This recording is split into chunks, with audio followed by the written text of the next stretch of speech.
Thought Vibration, or the Law of Attraction in the Thought World. Chapter I. The Law of Attraction in the Thought World.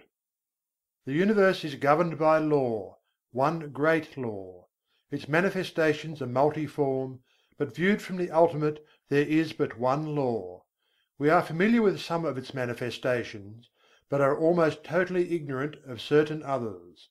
Still, we are learning a little more every day. The veil is being gradually lifted. We speak learnedly of the law of gravitation, but ignore that equally wonderful manifestation, the law of attraction in the thought world. We are familiar with that wonderful manifestation of law which draws and holds together the atoms of which matter is composed. We recognize the power of the law that attracts bodies to the earth, that holds the circling worlds in their places, but we close our eyes to the mighty law that draws to us the things we desire or fear, that makes or mars our lives. When we come to see that thought is a force, a manifestation of energy, having a magnet-like power of attraction, we will begin to understand the why and wherefore of many things that have heretofore seemed dark to us. There is no study that will so well repay the student for his time and trouble as the study of the workings of this mighty law of the world of thought, the law of attraction. When we think, we send out vibrations of a fine ethereal substance, which are as real as the vibrations manifesting light, heat, electricity, magnetism. That these vibrations are not evident to our five senses is no proof that they do not exist.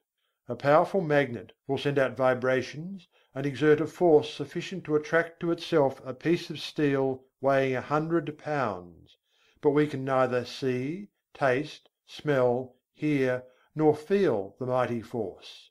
These thought vibrations, likewise, cannot be seen, tasted, smelled, heard or felt in the ordinary way, although it is true there are on record cases of persons peculiarly sensitive to psychic impressions, who have perceived powerful thought waves, and very many of us can testify that we have distinctly felt the thought vibrations of others, both whilst in the presence of the sender and at a distance. Telepathy and its kindred phenomena are not idle dreams. Light and heat are manifested by vibrations of a far lower intensity than those of thought, but the difference is solely in the rate of vibration. The annals of science throw an interesting light upon this question. Professor Elisha Gray, an eminent scientist, says in his little book The Miracles of Nature: "There is much food for speculation in the thought that there exist sound waves that no human ear can hear, and colour waves of light that no eye can see. The long, dark, soundless space between 40,000 and 400,000 billion vibrations per second, and the infinity of range beyond 700,000 billion vibrations per second, where light ceases in the universe of motion, makes it possible to indulge in speculation." M. Williams, in his work entitled Short Chapters in Science, says: "There is no gradation between the most rapid undulations or tremblings that produce our sensation of sound, and the slowest of those which give rise to our sensations of gentlest warmth. There is a huge gap between them, wide enough to include another world of motion, all lying between our world of sound and our world of heat and light. And there is no good reason whatever for supposing that matter is incapable of such intermediate activity, or that such activity may not give rise to intermediate sensations, provided there are organs for taking up and sensifying their movements."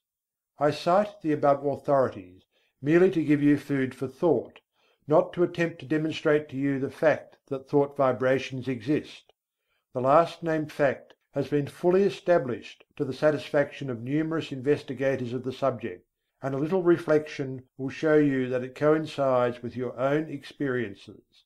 We often hear repeated the well-known mental science statement, "Thoughts are things," and we say these words over without consciously realizing just what is the meaning of the statement. If we fully comprehended the truth of the statement and the natural consequences of the truth back of it, we should understand many things that have appeared dark to us and would be able to use the wonderful power, thought force, just as we use any other manifestation of energy.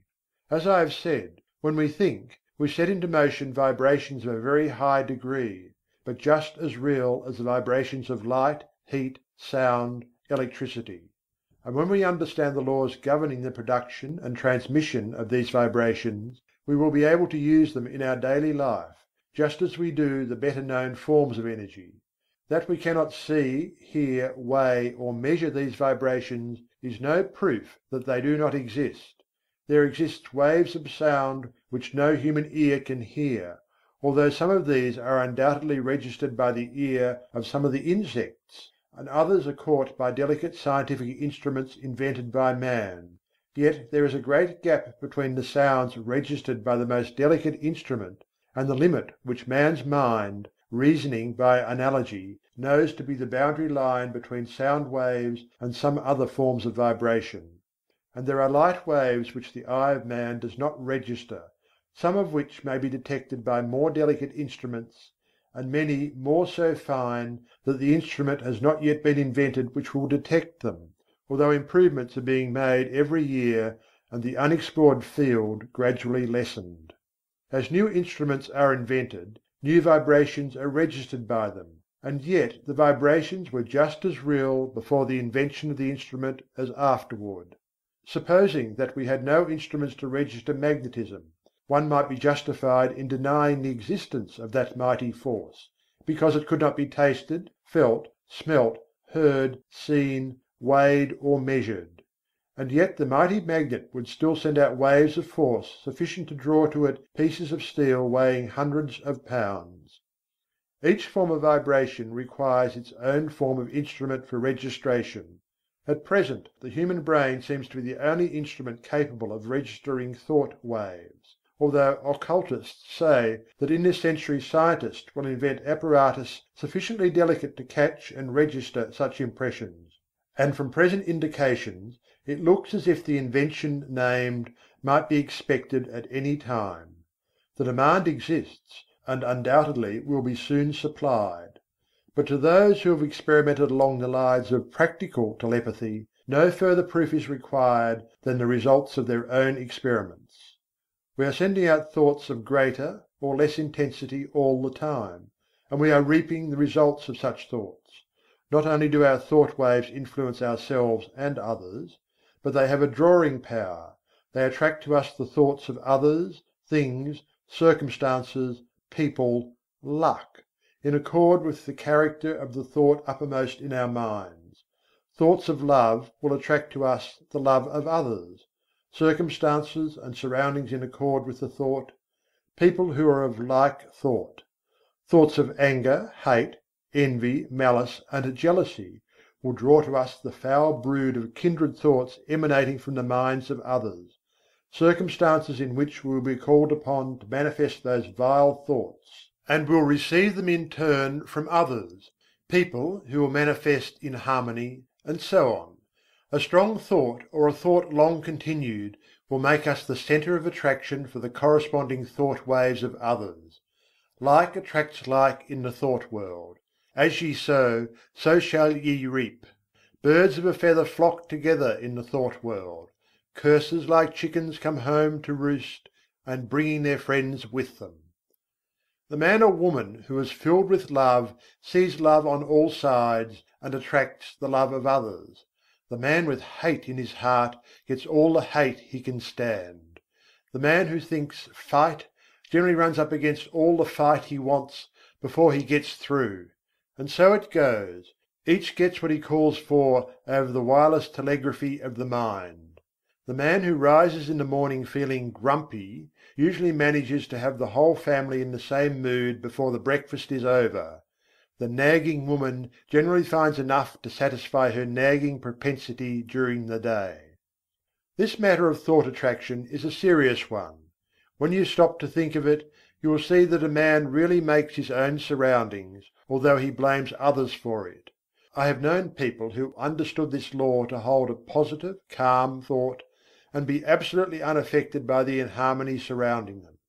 They were like the vessel from which the oil had been poured on the troubled waters. They rested safely and calmly while the tempest raged around them. One is not at the mercy of the fitful storms of thought after he has learned the workings of the law. We have passed through the age of physical force on to the age of intellectual supremacy, and are now entering a new and almost unknown field, that of psychic power. This field of energy has its established laws, as well as have the others, and we should acquaint ourselves with them, or we will be crowded to the wall, as are the ignorant on the plains of effort. I will endeavour to make plain to you the great underlying principles of this new field of energy which is opening up before us, that you may be able to make use of this great power, and apply it for legitimate and worthy purposes, just as men are using steam, electricity, and other forms of energy today. Chapter II. Thought Waves and their Process of Reproduction. Like a stone thrown into the water, thought produces ripples and waves which spread out over the great ocean of thought. There is this difference, however: the waves on the water move only on a level plane in all directions, whereas thought waves move in all directions from a common centre, just as do the rays from the sun.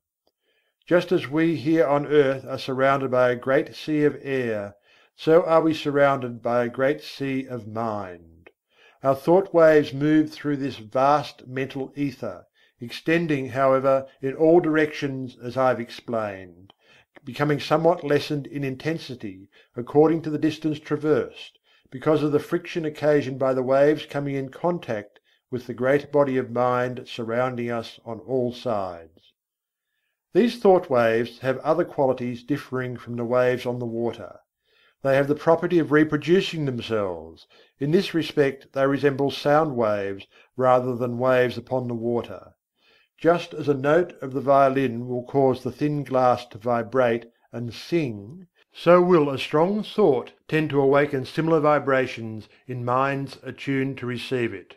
Many of the stray thoughts which come to us are but reflections or answering vibrations to some strong thought sent out by another. But unless our minds are attuned to receive it, the thought will not likely affect us.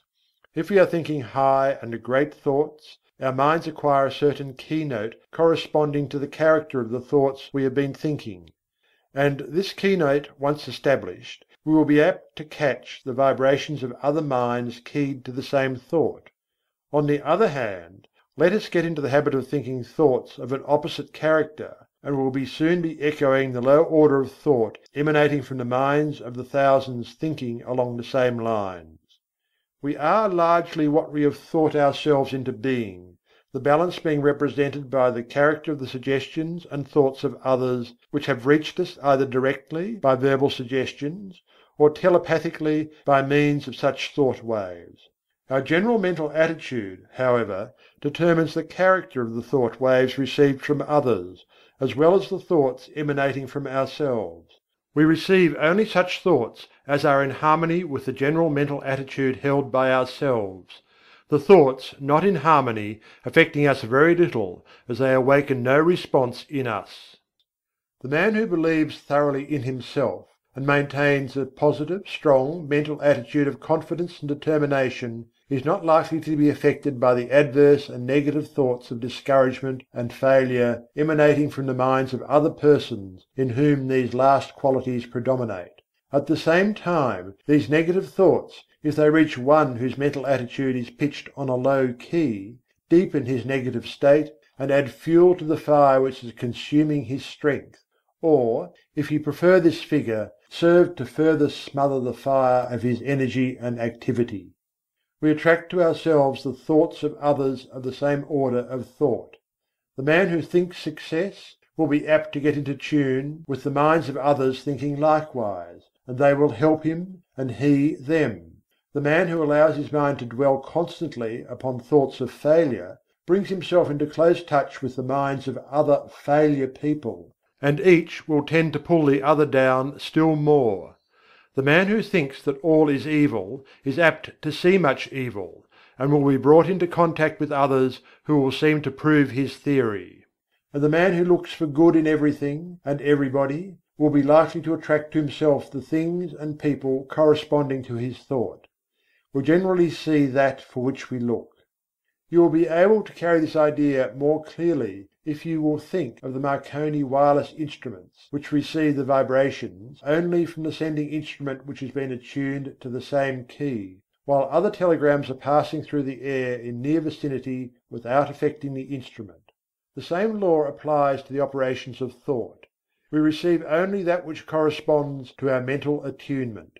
If we have been discouraged, we may rest assured that we have dropped into a negative key, and have been affected not only by our own thoughts, but have also received the added depressing thoughts of similar character which are constantly being sent out from the minds of other unfortunates who have not yet learned the law of attraction in the thought world. And if we occasionally rise to heights of enthusiasm and energy, how quickly we feel the inflow of the courageous, daring, energetic, positive thoughts being sent out by the live men and women of the world. We recognize this without much trouble when we come into personal contact with people and feel their vibrations, depressing or invigorating as the case may be. But the same law operates when we are not in their presence, although less strongly. The mind has many degrees of pitch, ranging from the highest positive note to the lowest negative note, with many notes in between, varying in pitch according to their respective distance from the positive or negative extreme. When your mind is operating along positive lines, you feel strong, buoyant, bright, cheerful, happy, confident and courageous, and are enabled to do your work well, to carry out your intentions, and progress on your roads to success. You send out strong positive thought, which affects others and causes them to cooperate with you or follow your lead, according to their own mental keynote. When you are playing on the extreme negative end of the mental keyboard, you feel depressed, weak, passive, dull, fearful, cowardly, and you find yourself unable to make progress or to succeed, and your effect upon others is practically nil. You are led by, rather than leading others, and are used as a human doormat or football by more positive persons. In some persons the positive element seems to predominate, and in others the negative quality seems to be more in evidence. There are, of course, widely varying degrees of positiveness and negativeness, and B may be negative to A, while positive to C. When two people first meet, there is generally a silent mental conflict in which their respective minds test their quality of positiveness, and fix their relative position towards each other. This process may be unconscious in many cases, but it occurs nevertheless. The adjustment is often automatic, but occasionally the struggle is so sharp, the opponents being so well matched, that the matter forces itself into the consciousness of the two people. Sometimes both parties are so much alike in their degrees of positiveness that they fail to come to terms mentally. They never really are able to get along with each other, and they are either mutually repelled and separate, or else stay together amid constant broils and wrangling. We are positive or negative to everyone with whom we have relations. We may be positive to our children, our employees and dependents, but we are at the same time negative to others to whom we occupy inferior positions, or whom we have allowed to assert themselves over us. Of course, something may occur, and we will suddenly become more positive than the man or woman to whom we have heretofore been negative. We frequently see cases of this kind, and as the knowledge of these mental laws becomes more general, we will see many more instances of persons asserting themselves and making use of their new-found power. But remember, you possess the power to raise the keynote of your mind to a positive pitch by an effort of the will. And, of course, it is equally true that you may allow yourself to drop into a low negative note by carelessness or a weak will. There are more people on the negative plane of thought than on the positive plane, and consequently there are more negative thought vibrations in operation in our mental atmosphere. But happily for us, this is counterbalanced by the fact that a positive thought is infinitely more powerful than a negative one, and if by force of will we raise ourselves to a high mental key, we can shut out the depressing thoughts and may take up the vibrations corresponding with our changed mental attitude. This is one of the secrets of the affirmations and autosuggestions used by the several schools of mental science and other New Thought cults. There is no particular merit in affirmations of themselves, but they serve a twofold purpose. One, they tend to establish new mental attitudes within us and act wonderfully in the direction of character building, the science of making ourselves over. Two, they tend to raise the mental keynote so that we may get the benefit of the positive thought waves of others on the same plane of thought. Whether or not we believe in them, we are constantly making affirmations. The man who asserts that he can and will do a thing, and asserts it earnestly, develops in himself the qualities conducive to the well-doing of that thing, and at the same time places his mind in the proper key to receive all the thought waves likely to help him in the doing. If, on the other hand, one says and feels that he is going to fail, he will choke and smother the thoughts coming from his own subconscious mentality which are intended to help him, and at the same time will place himself in tune with the failure thought of the world. And there is plenty of the latter kind of thought around, I can tell you. Do not allow yourself to be affected by the adverse and negative thoughts of those around you. Rise to the upper chambers of your mental dwelling, and key yourself up to a strong pitch, away above the vibrations of the lower planes of thought. Then you will not only be immune to their negative vibrations, but will be in touch with the great body of strong positive thought coming from those of your own plane of development. My aim will be to direct and train you in the proper use of thought and will, so that you may have yourself well in hand, and may be able to strike the positive key at any moment you may feel it necessary. It is not necessary to strike the extreme note on all occasions. The better plan is to keep yourself in a comfortable key, without much strain, and to have the means at command whereby you can raise the pitch at once when occasion demands. By this knowledge you will not be at the mercy of the old automatic action of the mind, but may have it well under your own control. Development of the will is very much like the development of a muscle, a matter of practice and gradual improvement. At first it is apt to be tiresome, but at each trial one goes stronger until the new strength becomes real and permanent. Many of us have made ourselves positive under sudden calls or emergencies. We are in the habit of bracing up when occasion demands, but by intelligent practice you will be so much strengthened that your habitual state will be equal to your bracing up stage now, and then when you feel it necessary to apply the spur, you will be able to reach a stage not dreamed of at present. Do not understand me as advocating a high tension continuously. This is not at all desirable, not only because it is apt to be too much of a strain upon you, but also because you will find it desirable to relieve the tension at times and become receptive that you may absorb impressions. It is well to be able to relax and assume a certain degree of receptiveness, knowing that you are always able to spring back to the more positive state at will. The habitually strong positive man loses much enjoyment and recreation. Positive, you give out expressions; receptive, you take in impressions. Positive, you are a teacher; receptive, a pupil. It is not only a good thing to be a good teacher, but it is also very important to be a good listener at times. CHAPTER III. A talk about the mind. Man has but one mind, but he has many mental faculties, each faculty being capable of functioning along two different lines of mental effort. There are no distinct dividing lines separating the two several functions of a faculty, but they shade into each other as do the colours of the spectrum. An active effort of any faculty of the mind is the result of a direct impulse imparted at the time of the effort.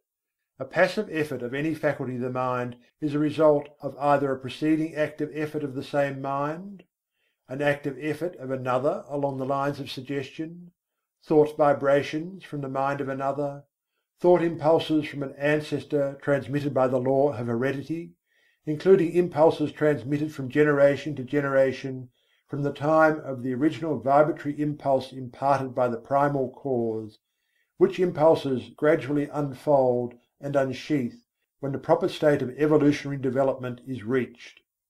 The active effort is new born, fresh from the mint, whilst the passive effort is of less recent creation, and, in fact, is often the result of vibratory impulses imparted in ages long past.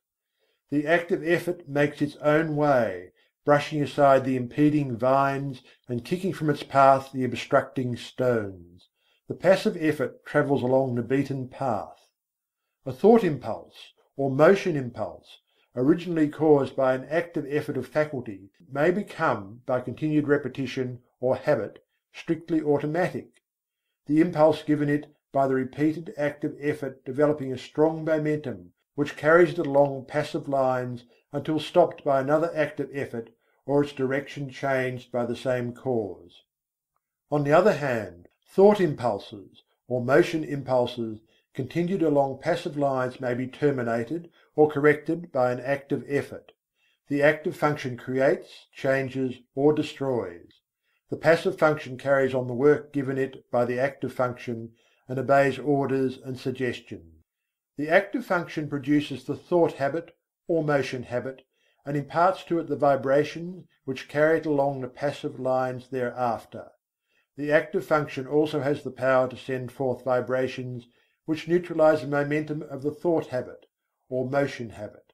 It also is able to launch a new thought habit or motion habit with stronger vibrations, which overcomes and absorbs the first thought or motion and substitutes the new one. All thought impulses or motion impulses, once started on their errands, continue to vibrate along passive lines until corrected or terminated by subsequent impulses imparted by the active function or other controlling power. The continuance of the original impulse adds momentum and force to it, and renders its correction or termination more difficult. This explains that which is called the force of habit.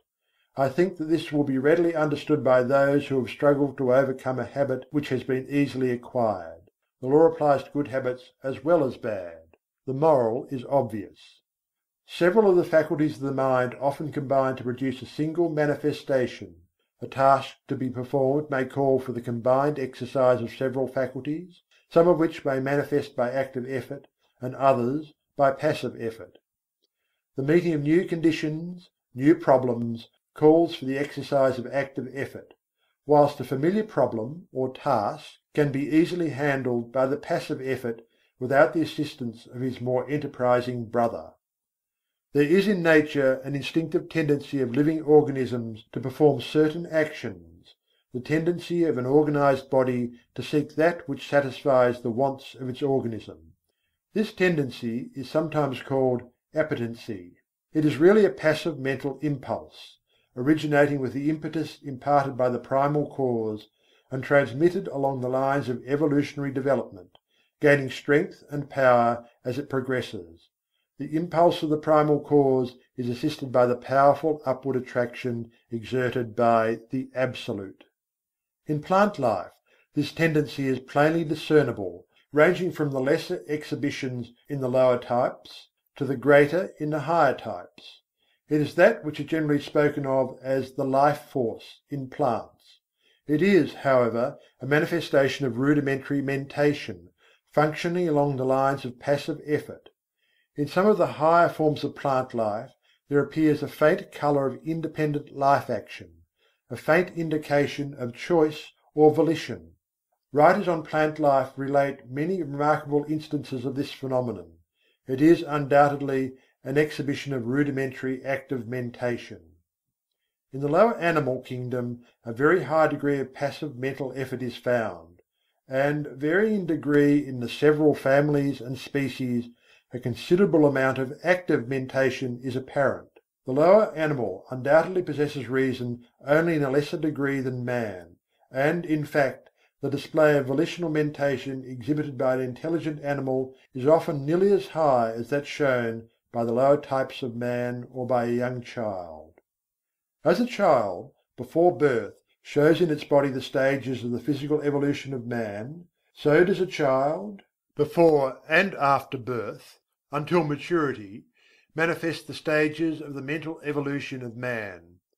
Man, the highest type of life yet produced, at least upon this planet, shows the highest form of passive mentation, and also a much higher development of active mentation than is seen in the lower animals, and yet the degrees of that power vary widely among the different races of men. Even among men of our race the different degrees of active mentation are plainly noticeable, these degrees not depending by any means upon the amount of culture, social position, or educational advantages possessed by the individual. Mental culture and mental development are two very different things. You have but to look around you to see the different stages of the development of active mentation in man. The reasoning of many men is scarcely more than passive mentation, exhibiting but little of the qualities of volitional thought. They prefer to let other men think for them. Active mentation tires them, and they find the instinctive, automatic, passive mental process much easier. Their minds work along the lines of least resistance. They are but little more than human sheep. Among the lower animals and the lower types of men, active mentation is largely confined to the grosser faculties, the more material plane; the higher mental faculties working along the instinctive automatic lines of the passive function.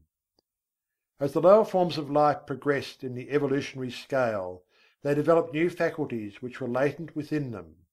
These faculties always manifested in the form of rudimentary passive functioning, and afterwards worked up through higher passive forms until the active functions were brought into play. The evolutionary process still continues, the invariable tendency being toward the goal of highly developed active mentation. This evolutionary progress is caused by the vibratory impulse imparted by the primal cause, aided by the uplifting attraction of the Absolute. This law of evolution is still in progress, and man is beginning to develop new powers of mind, which, of course, are first manifesting themselves along the lines of passive effort. Some men have developed these new faculties to a considerable degree, and it is possible that before long man will be able to exercise them along the line of their active functions. In fact, this power has already been attained by a few. This is the secret of the Oriental occultists and of some of their Occidental brethren. The amenability of the mind to the will can be increased by properly directed practice. That which we are in the habit of referring to as the strengthening of the will is in reality the training of the mind to recognize and absorb the power within. The will is strong enough, it does not need strengthening, but the mind needs to be trained to receive and act upon the suggestions of the will. The will is the outward manifestation of the I Am. The will current is flowing in full strength along the spiritual wires, but you must learn how to raise the trolley pole to touch it before the mental car will move. This is a somewhat different idea from that which you have been in the habit of receiving from writers on the subject of will power, but it is correct, as you will demonstrate to your satisfaction if you will follow up the subject by experiments along the proper lines. The attraction of the Absolute is drawing man upward, and the vibratory force of the primal impulse has not yet exhausted itself. The time of evolutionary development has come when man can help himself. The man who understands the law can accomplish wonders by means of the development of the powers of the mind, whilst the man who turns his back upon the truth will suffer from his lack of knowledge of the law. He who understands the laws of his mental being develops his latent powers and uses them intelligently. He does not despise his passive mental functions, but makes good use of them also, charges them with the duties for which they are best fitted, and is able to obtain wonderful results from their work, having mastered them and trained them to do the bidding of the higher self. When they fail to do their work properly, he regulates them, and his knowledge prevents him from meddling with them unintelligently, and thereby doing himself harm. He develops the faculties and powers latent within him, and learns how to manifest them along the line of active mentation as well as passive. He knows that the real man within him is the master to whom both the active and passive functions are but tools. He has banished fear and enjoys freedom. He has found himself. He has learned the secret of I Am. Chapter 4. Mindbuilding. Man can build up his mind and make it what he wills. In fact, we are mind building every hour of our lives, either consciously or unconsciously. The majority of us are doing the work unconsciously, but those who have seen a little below the surface of things have taken the matter in hand and have become conscious creators of their own mentality. They are no longer subject to the suggestions and influences of others, but have become masters of themselves. They assert the "I" and compel obedience from the subordinate mental faculties. The "I" is the sovereign of the mind, and what we call will is the instrument of the "I." Of course, there is something back of this, and the universal will is higher than the will of the individual, but the latter is in much closer touch with the universal will than is generally supposed, and when one conquers the lower self and asserts the "I," he becomes in close touch with the universal will and partakes largely of its wonderful power. The moment one asserts the "I" and finds himself, he establishes a close connection between the individual will and the universal will, but before he is able to avail himself of the mighty power at his command, he must first effect the mastery of the lower self. Think of the absurdity of man claiming to manifest powers, when he is the slave of the lower parts of his mental being, which should be subordinate. Think of a man being the slave of his moods, passions, animal appetites and lower faculties, and at the same time trying to claim the benefits of the will. Now I am not preaching asceticism, which seems to me to be a confession of weakness. I am speaking of self-mastery, the assertion of the "I" over the subordinate parts of oneself. In the high view of the subject, this "I" is the only real self, and the rest is the non-self. But our space does not permit the discussion of this point, and we will use the word "self" as meaning the entire man. Before a man can assert the "I" in its full strength, he must obtain the complete mastery of the subordinate parts of the self. All things are good when we learn to master them, but no thing is good when it masters us. Just so long as we allow the lower portions of the self to give us orders, we are slaves. It is only when the "I" mounts his throne and lifts the scepter that order is established and things assume their proper relation to each other. We are finding no fault with those who are swayed by their lower selves. They are in a lower grade of evolution and will work up in time. But we are calling the attention of those who are ready to the fact that the sovereign must assert his will, and that the subjects must obey. Orders must be given and carried out. Rebellion must be put down, and the rightful authority insisted upon. And the time to do it is now. You have been allowing your rebellious subjects to keep the king from his throne. You have been allowing the mental kingdom to be misgoverned by irresponsible faculties. You have been the slaves of appetite, unworthy thoughts, passion and negativeness. The will has been set aside, and low desire has usurped the throne. It is time to re-establish order in the mental kingdom. You are able to assert the mastery over any emotion, appetite, passion, or class of thoughts by the assertion of the will. You can order fear to go to the rear, jealousy to leave your presence, hate to depart from your sight, anger to hide itself, worry to cease troubling you, uncontrolled appetite and passion to bow in submission and to become humble slaves instead of masters. All by the assertion of the "I."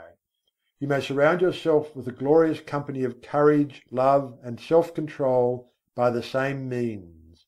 You may put down the rebellion and secure peace and order in your mental kingdom if you will but utter the mandate and insist upon its execution. Before you march forth to empire, you must establish the proper internal condition, must show your ability to govern your own kingdom. The first battle is the conquest of the lesser self by the real self. Affirmation: I am asserting the mastery of my real self. Repeat these words earnestly and positively during the day at least once an hour, and particularly when you are confronted with conditions which tempt you to act on the lines of the lesser self instead of following the course dictated by the real self. In the moment of doubt and hesitation, say these words earnestly, and your way will be made clear to you. Repeat them several times after you retire and settle yourself to sleep. But be sure to back up the words with the thoughts inspiring them, and do not merely repeat them parrot-like. form the mental image of the real self asserting its mastery over the lower planes of your mind. See the king on his throne. You will become conscious of an influx of new thought, and things which have seemed hard for you will suddenly become much easier. You will feel that you have yourself well in hand, and that you are the master and not the slave. The thought you are holding will manifest itself in action, and you will steadily grow to become that which you have in mind. Exercise. Fix the mind firmly on the higher self, and draw inspiration from it when you feel led to yield to the promptings of the lower part of your nature. When you are tempted to burst into anger, assert the "I" and your voice will drop. Anger is unworthy of the developed self. When you feel vexed and cross, remember what you are and rise above your feeling. When you feel fearful, remember that the real self fears nothing, and assert courage. When you feel jealousy inciting, think of your higher nature and laugh. And so on, asserting the real self, and not allowing the things on the lower plane of mentality to disturb you. They are unworthy of you, and must be taught to keep their places. Do not allow these things to master you. They should be your subjects, not your masters.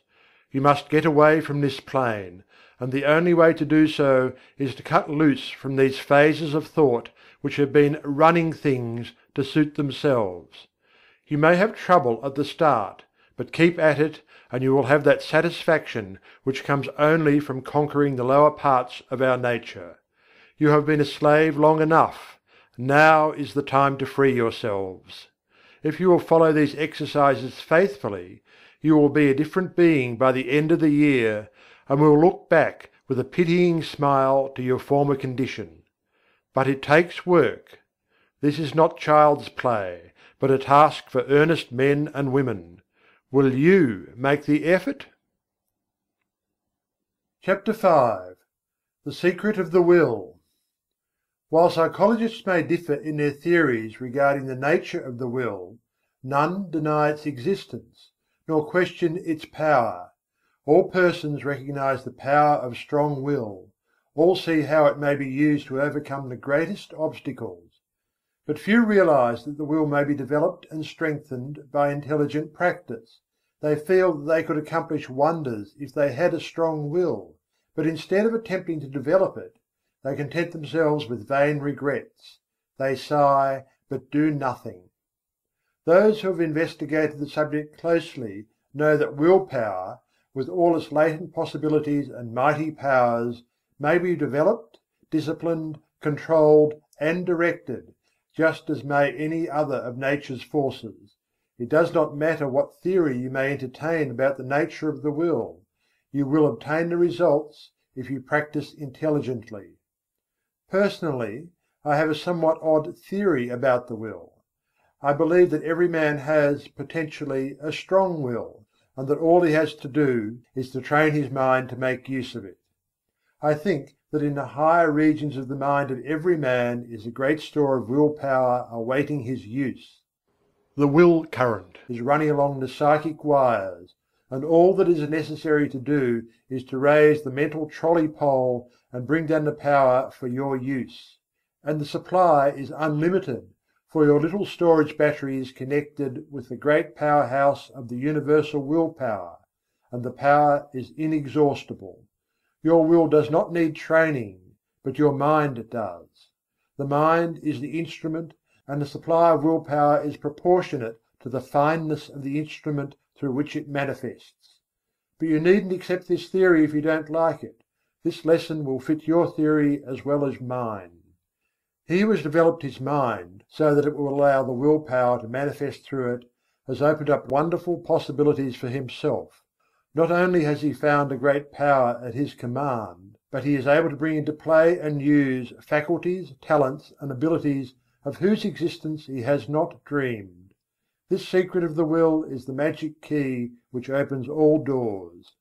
The late Donald G. Mitchell once wrote, "Resolve is what makes a man manifest. Not puny resolve, but crude determination; not errant purpose, but that strong and indefatigable will which treads down difficulties and danger, as a boy treads down the heaving frostlands of winter, which kindles his eye and brain with a proud pulse beat toward the unattainable. Will makes men giants.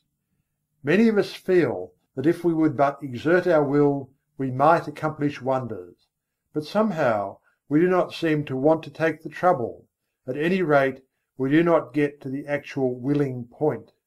We put it off from time to time and talk vaguely of "some day," but that some day never comes. We instinctively feel the power of the will, but we haven't enough energy to exercise it, and so drift along with the tide, unless perhaps some friendly difficulty arises, some helpful obstacle appears in our path, or some kindly pain stirs us into action, in either of which cases we are compelled to assert our will and thus begin to accomplish something. The trouble with us is that we do not want to do the thing enough to make us exert our willpower. We don't want to hard enough. We are mentally lazy and of weak desire. If you do not like the word desire, substitute for it the word aspiration. Some people call the lower impulses desires and the higher aspirations. It's all a matter of words. Take your choice. That is the trouble. Let a man be in danger of losing his life. Let a woman be in danger of losing a great love, and you will witness a startling exhibition of willpower from an unexpected source. Let a woman's child be threatened with danger, and she will manifest a degree of courage and will that sweeps all before it.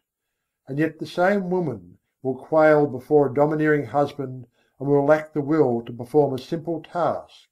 A boy will do all sorts of work, if he but considers it play, and yet he can scarcely force himself to cut a little firewood. Strong will follows strong desire. If you really want to do a thing very much, you can usually develop the willpower to accomplish it. The trouble is that you have not really wanted to do these things, and yet you blame your will. You say that you do want to do it, but if you stop to think, you will see that you really want to do something else more than the thing in question. You are not willing to pay the price of attainment. Stop a moment and analyze this statement and apply it in your own case. You are mentally lazy. That's the trouble. Don't talk to me about not having enough will. You have a great storehouse of will awaiting your use, but you are too lazy to use it. Now, if you are really in earnest about this matter, get to work and first find out what you really want to do. Then start to work and do it. Never mind about the willpower. You'll find a full supply of that whenever you need it. The thing to do is to get to the point where you will resolve to do. That is the real test, the resolving. Think of these things a little, and make up your mind whether or not you really want to be a willer sufficiently hard to get to work. Many excellent essays and books have been written on this subject, all of which agree regarding the greatness of willpower, the most enthusiastic terms being used, but few have anything to say about how this power may be acquired by those who have it not, or who possess it in but a limited degree. Some have given exercises designed to strengthen the will, which exercises really strengthen the mind, so that it is able to draw upon its store of power. But they have generally overlooked the fact that in autosuggestion is to be found the secret of the development of the mind, so that it may become the efficient instrument of the will. Autosuggestion. I am using my willpower. Say these words several times earnestly and positively immediately after finishing this article. Then repeat them frequently during the day, at least once an hour, and particularly when you meet something that calls for the exercise of willpower.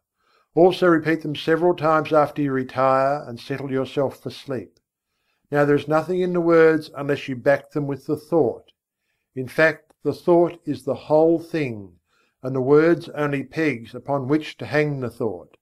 So think of what you are saying, and mean what you say. You must use faith at the start, and use the words with a confident expectation of the result. Hold the steady thought that you are drawing on your storehouse of willpower, and before long you will find that thought is taking form in action, and that your willpower is manifesting itself. You will feel an influx of strength with each repetition of the words. You will find yourself overcoming difficulties and bad habits, and will be surprised at how things are being smoothed out for you. Exercise. Perform at least one disagreeable task each day during the month. If there is any specially disagreeable task which you would like to shirk, that is the one for you to perform. This is not given to you in order to make you self-sacrificing or meek or anything of that sort. It is given you to exercise your will. Anyone can do a pleasant thing cheerfully, but it takes will to do the unpleasant thing cheerfully, and that is how you must do the work. It will prove a most valuable discipline to you. Try it for a month, and you will see where it comes in. If you shirk this exercise, you had better stop right here and acknowledge that you do not want willpower, and are content to stay where you are and remain a weakling. Chapter 6. How to become immune to injurious thought attraction. The first thing to do is to begin to cut out fear and worry. Fear thought is the cause of much unhappiness and many failures. You have been told this thing over and over again, but it will bear repeating. Fear is a habit of mind which has been fastened upon us by negative race thought, but from which we may free ourselves by individual effort and perseverance. Strong expectancy is a powerful magnet. He of the strong confident desire attracts to him the things best calculated to aid him. Persons, things, circumstances, surroundings, if he desires them hopefully, trustfully, confidently, calmly. And, equally true, he who fears a thing generally manages to start into operation forces which will cause the thing he feared to come upon him. Don't you see, the man who fears really expects the feared thing, and in the eyes of the law is the same as if he really had wished for or desired it. The law is operative in both cases, the principle is the same. The best way to overcome the habit of fear is to assume the mental attitude of courage, just as the best way to get rid of darkness is to let in the light. It is a waste of time to fight a negative thought habit by recognizing its force, and trying to deny it out of existence by mighty efforts. The best, surest, easiest and quickest method is to assume the existence of the positive thought desired in its place, and by constantly dwelling upon the positive thought, manifest it into objective reality.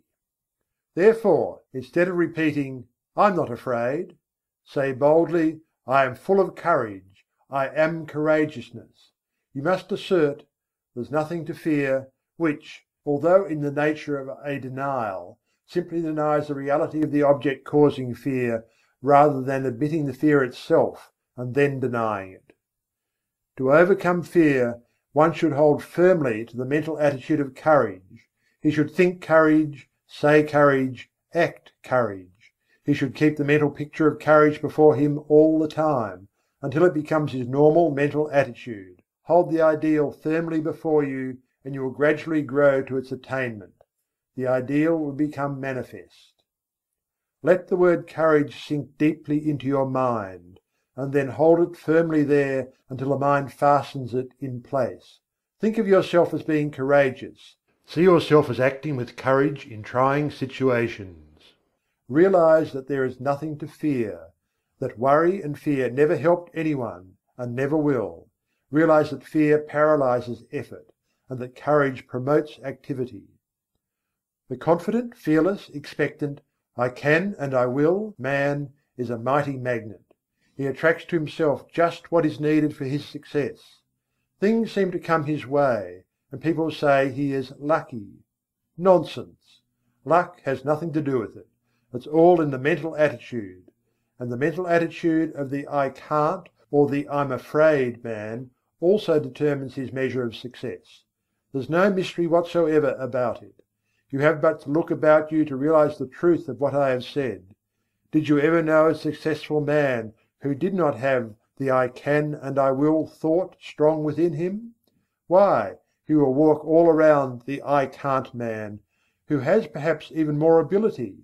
The first mental attitude brought to the surface latent qualities, as well as attracted help from outside, whilst the second mental attitude not only attracted "I can't" people and things, but also kept the man's own powers from manifesting themselves. I have demonstrated the correctness of these views, and so have many others, and the number of people who know these things is growing every day. Don't waste your thought force, but use it to advantage. Stop attracting to yourself failure, unhappiness, inharmony, sorrow. Begin now and send out a current of bright, positive, happy thought. Let your prevailing thought be, I can and I will. Think, I can and I will. Dream, I can and I will. Say, I can and I will. And act, I can and I will. Live on the I can and I will plane, and before you are aware of it, you will feel the new vibrations manifesting themselves in action, will see them bring results, will be conscious of the new point of view, will realize that your own is coming to you. You will feel better, act better, see better, be better in every way, after you join the I can and I will brigade. Fear is the parent of worry, hate, jealousy, malice, anger, discontent, failure, and all the rest. The man who rids himself of fear will find that the rest of the brood have disappeared. The only way to be free is to get rid of fear.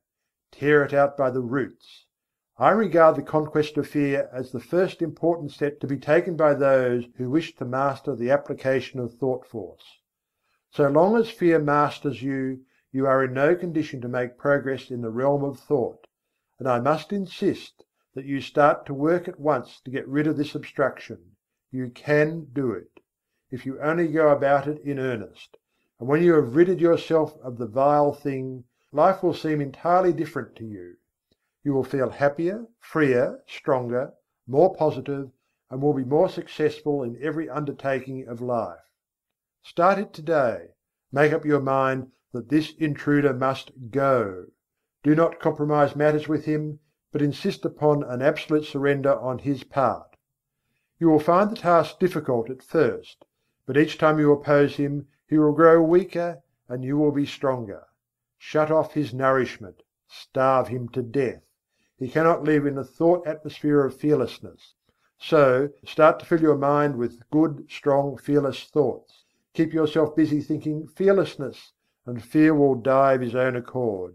Fearlessness is positive, fear is negative, and you may be sure that the positive will prevail.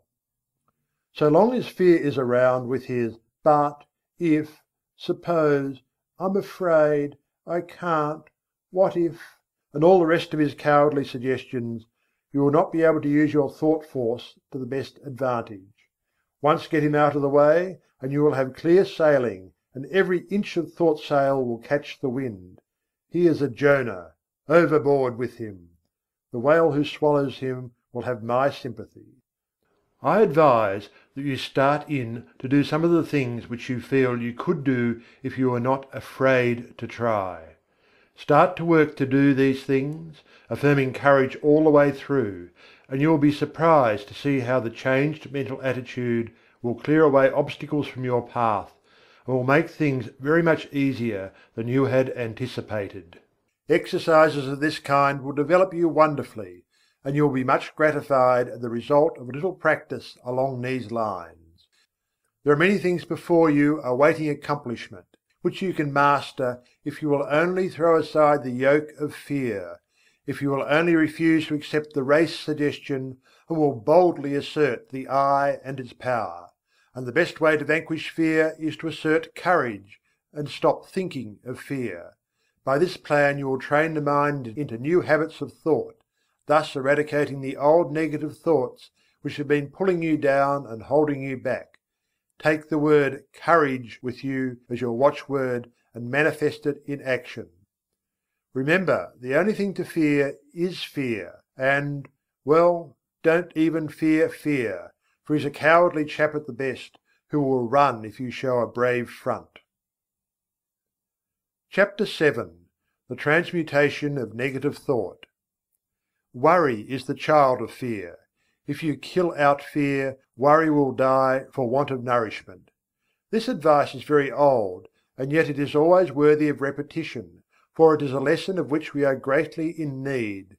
Some people think that if we kill out fear and worry, we will never be able to accomplish anything.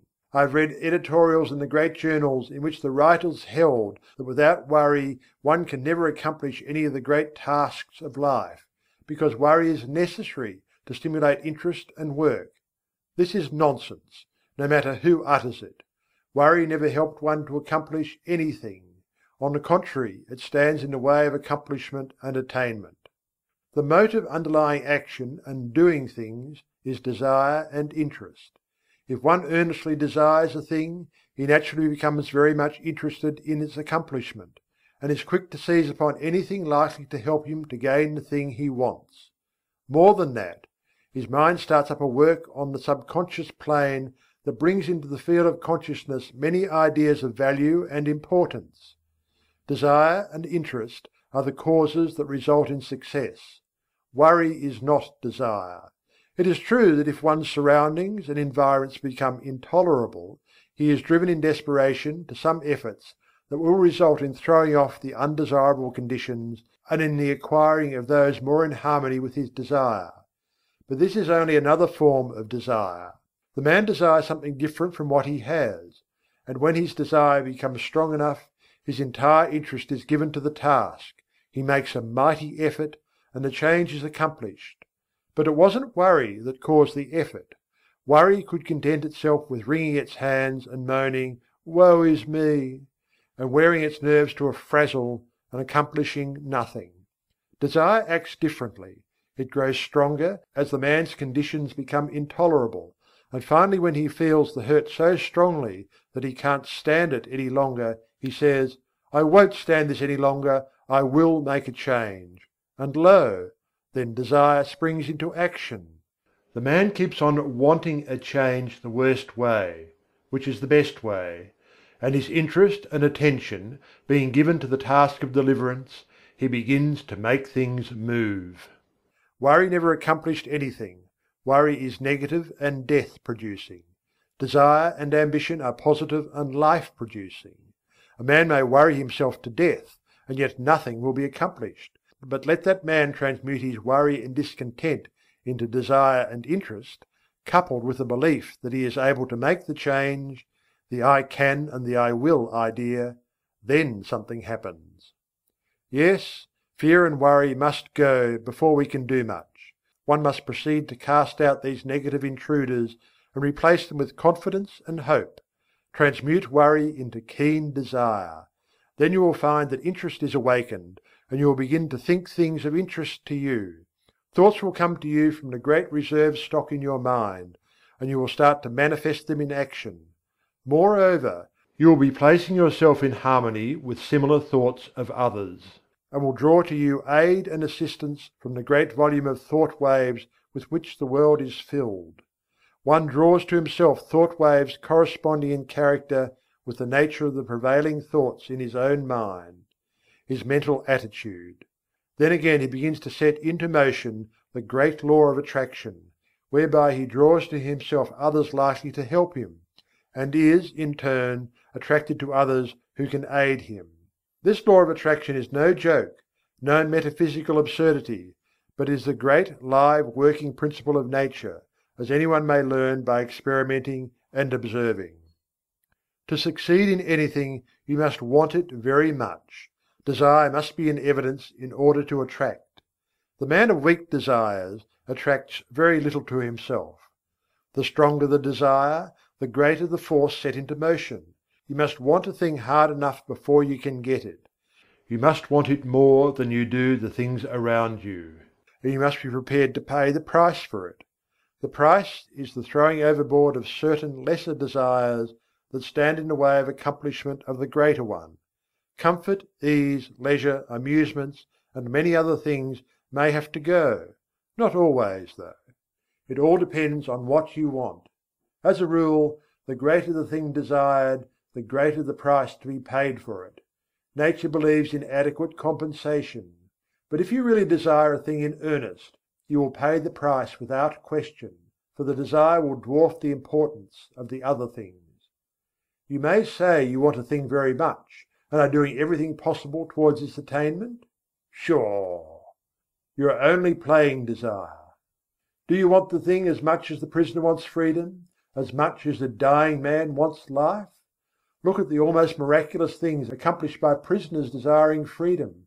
Look how they work through steel plates and stone walls with a bit of stone. Is your desire as strong as that? Do you work for the desired thing as if your life depended upon it? Nonsense! You don't know what desire is. I tell you, if a man wants a thing as much as the prisoner wants freedom, or as much as the strongly vital man wants life, then that man will be able to sweep away obstacles and impediments apparently immovable. The key to attainment is desire, confidence and will. This key will open many doors. Fear paralyzes desire, it scares the life out of it. You must get rid of fear. There have been times in my life when fear would get hold of me and take a good firm grip on my vitals, and I would lose all hope, all interest, all ambition, all desire. But, thank the Lord, I have always managed to throw off the grip of the monster and face my difficulty like a man. And lo, things would seem to be straightened out for me somehow. Either the difficulty would melt away, or I would be given means to overcome or get around or under or over it. It is strange how this works. No matter how great is the difficulty, when we finally face it with courage and confidence in ourselves, we seem to pull through somehow. And then we begin to wonder what we were scared about.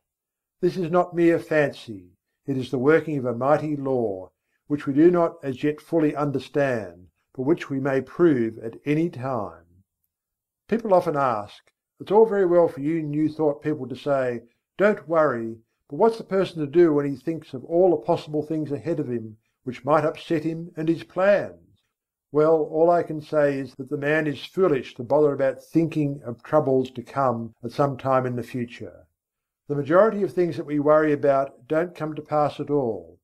A large proportion of the others come in a milder form than we had anticipated, and there are always other things which come at the same time which help us to overcome the trouble. The future holds in store for us not only difficulties to be overcome, but also agents to help us in overcoming the difficulties. Things adjust themselves. We are prepared for any trouble which may come upon us, and when the time comes, we somehow find ourselves able to meet it. God not only tempers the wind to the shorn lamb, but He also tempers the shorn lamb to the wind. The winds and the shearing do not come together. There is usually enough time for the lamb to get seasoned, and then he generally grows new wool before the cold blast comes. It has been well said that 9/10 of the worries are over things which never come to pass, and that the other 10th is over things of little or no account. So what's the use in using up all your reserve force in fretting over future troubles, if this be so? Better wait until your troubles really come before you worry. You will find that by this storing up of energy you will be able to meet about any sort of trouble that comes your way. What is it that uses up all the energy in the average man or woman anyway? Is it the real overcoming of difficulties, or the worrying about impending troubles? It's always tomorrow, tomorrow, and yet tomorrow never comes just as we feared it would. Tomorrow is all right, it carries in its grip good things as well as troubles. Bless my soul, when I sit down and think over all the things which I once feared might possibly descend upon me, I laugh. Where are those feared things now? I don't know. I've almost forgotten that I ever feared them. You needn't fight worry. That isn't the way to overcome the habit. Just practice concentration, and then learn to concentrate upon something right before you, and you will find that the worry thought has vanished. The mind can think but one thing at a time, and if you concentrate upon a bright thing, the other thing will fade away. There are better ways of overcoming objectionable thoughts than by fighting them. Learn to concentrate upon thoughts of an opposite character, and you will have solved the problem. When the mind is full of worry thoughts, it cannot find time to work out plans to benefit you. But when you have concentrated upon bright, helpful thoughts, you will discover that it will start to work subconsciously, and when the time comes, you will find all sorts of plans and methods by which you will be able to meet the demands upon you. Keep your mental attitude right, and all things will be added unto you. There's no sense in worrying. Nothing has ever been gained by it, and nothing ever will be. Bright, cheerful and happy thoughts attract bright, cheerful and happy things to us. Worry drives them away. Cultivate the right mental attitude. Chapter 8. The Law of Mental Control. Your thoughts are either faithful servants or tyrannical masters, just as you allow them to be. You have the say about it. Take your choice.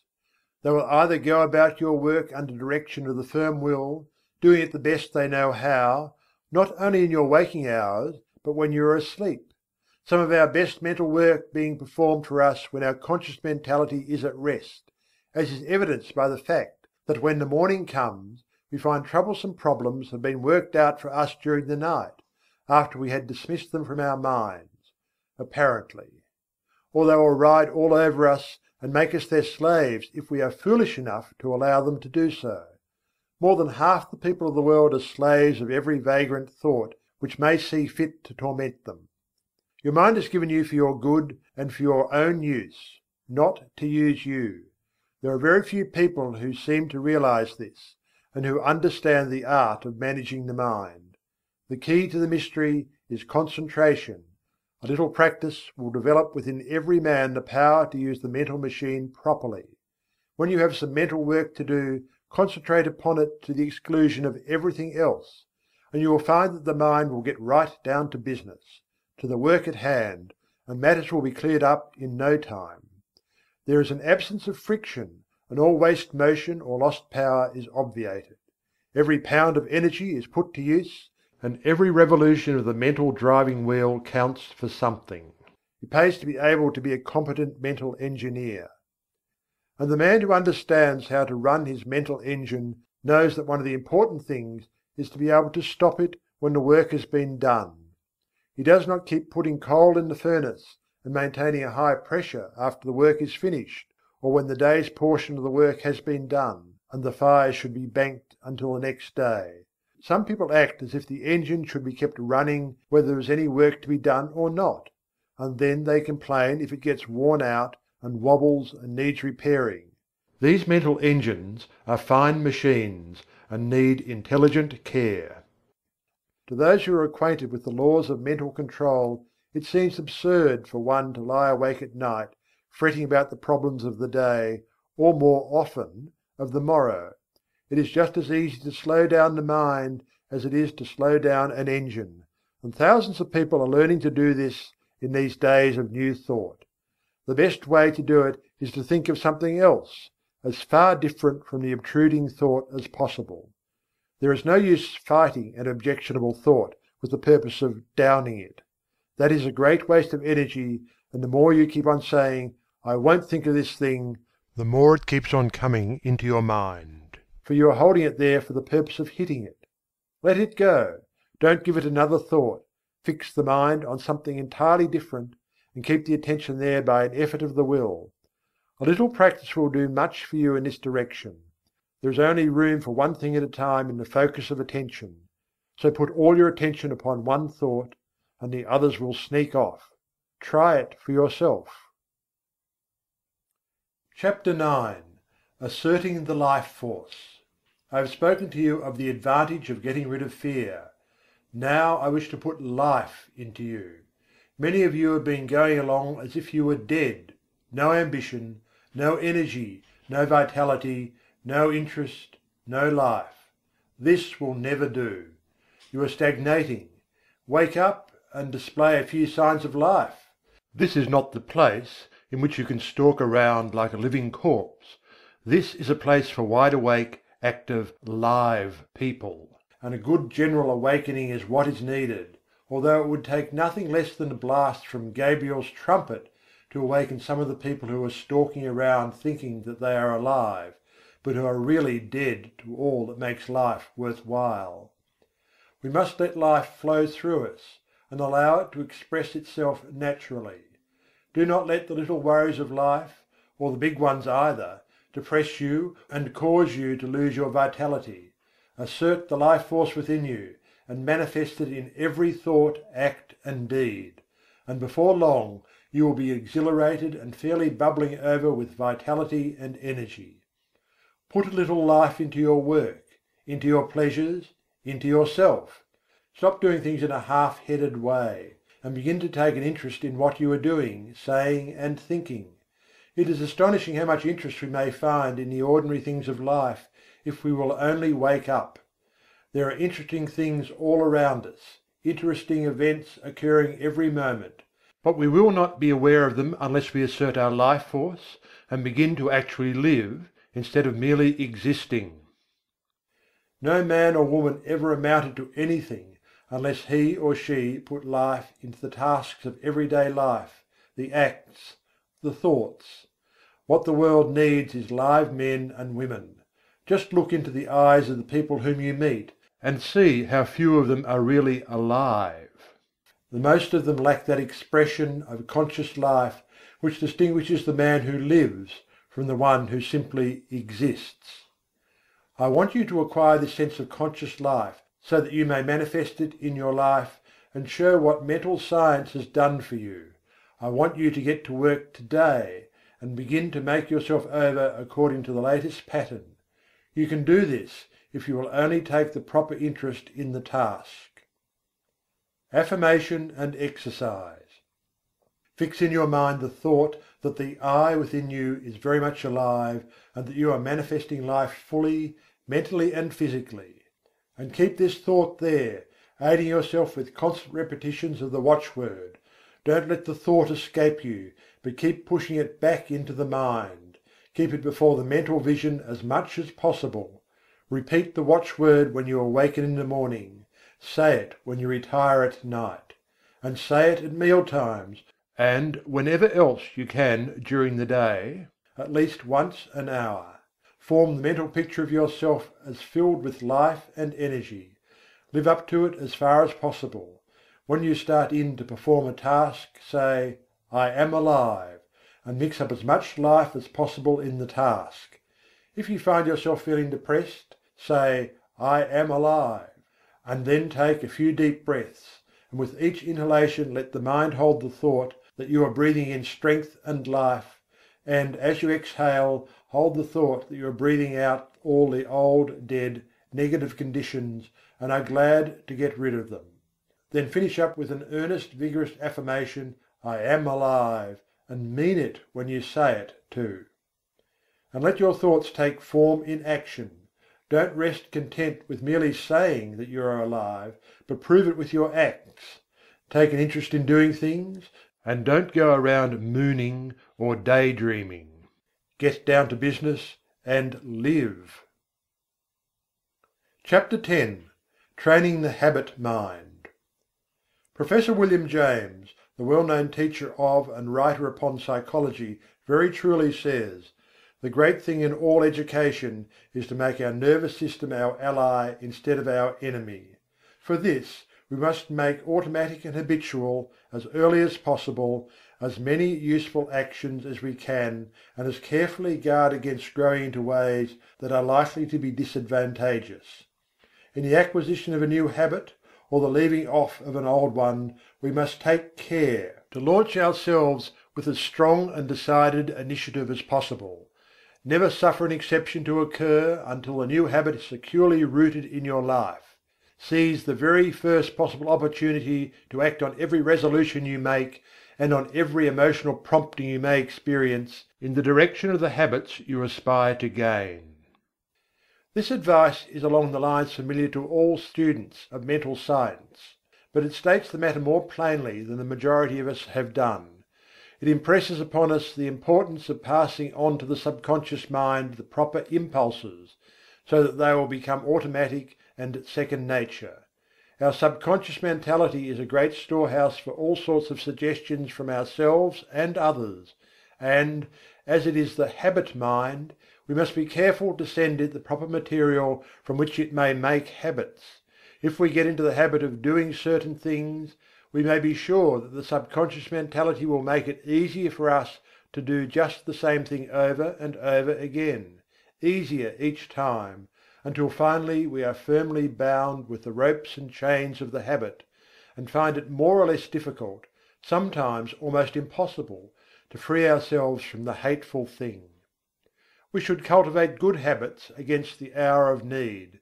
The time will come when we will be required to put forth our best efforts, and it rests with us today whether that hour of need shall find us doing the proper thing automatically and almost without thought, or struggling to do it bound down and hindered with the chains of things opposed to that which we desire at that moment.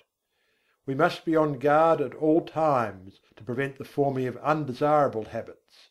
There may be no special harm in doing a certain thing today, or perhaps again tomorrow, but there may be much harm in setting up the habit of doing that particular thing. If you are confronted with the question, "Which of these two things should I do?"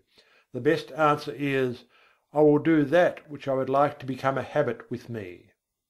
In forming a new habit, or in breaking an old one, we should throw ourselves into the task with as much enthusiasm as possible, in order to gain the most ground before the energy expends itself when it meets with friction from the imposing habits already formed. We should start in by making as strong an impression as possible upon the subconscious mentality. Then we should be constantly on guard against temptations to break the new resolution just this once. This "just once" idea kills off more good resolutions than any other one cause. The moment you yield "just this once," you introduce the thin end of the wedge that will, in the end, split your resolution into pieces. Equally important is the fact that each time you resist temptation, the stronger does your resolution become. Act upon your resolution as early and as often as possible. As with every manifestation of thought in action, the stronger does it become. You are adding to the strength of your original resolution every time you back it up with action. The mind has been likened to a piece of paper that has been folded. Ever afterwards it has a tendency to fold in the same crease, unless we make a new crease or fold, when it will follow the last lines. And the creases are habits. Every time we make one, it is so much easier for the mind to fold along the same crease afterward. Let us make our mental creases in the right direction. Chapter XI. The Psychology of Emotion. One is apt to think of the emotions as independent from habit. We easily may think of one acquiring habits of action, and even of thinking, but we are apt to regard the emotions as something connected with feeling, and quite divorced from intellectual effort. Yet, notwithstanding the distinction between the two, both are dependent largely upon habit, and one may repress, increase, develop and change one's emotions, just as one may regulate habits of action and lines of thought.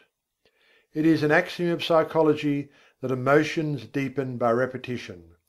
If a person allows a state of feeling to thoroughly take possession of him, he will find it easier to yield to the same emotion the second time, and so on, until the particular emotion or feeling becomes second nature to him.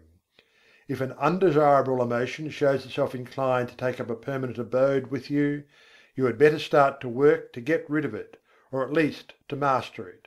And the best time to do this is at the start, for each repetition renders the habit more firmly entrenched, and the task of dislodging it more difficult. Were you ever jealous?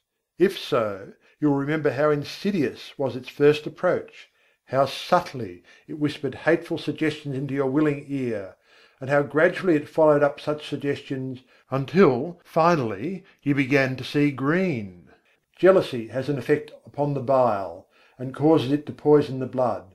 That is why the idea of green is always associated with it.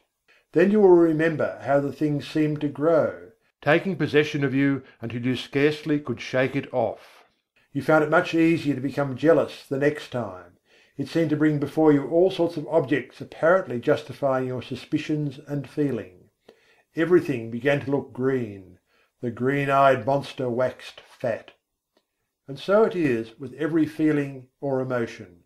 If you give way to a fit of rage, you will find it easier to become angry the next time on less provocation.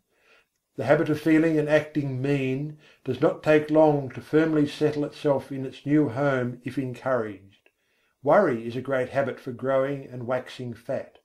People start by worrying about big things, and then begin to worry and fret about some smaller thing, and then the merest trifle worries and distresses them. They imagine that all sorts of evil things are about to befall them. If they start on the journey, they are certain there is going to be a wreck. If a telegram comes, it is sure to contain some dreadful tidings. If a child seems a little quiet, the worrying mother is positive it is going to fall ill and die.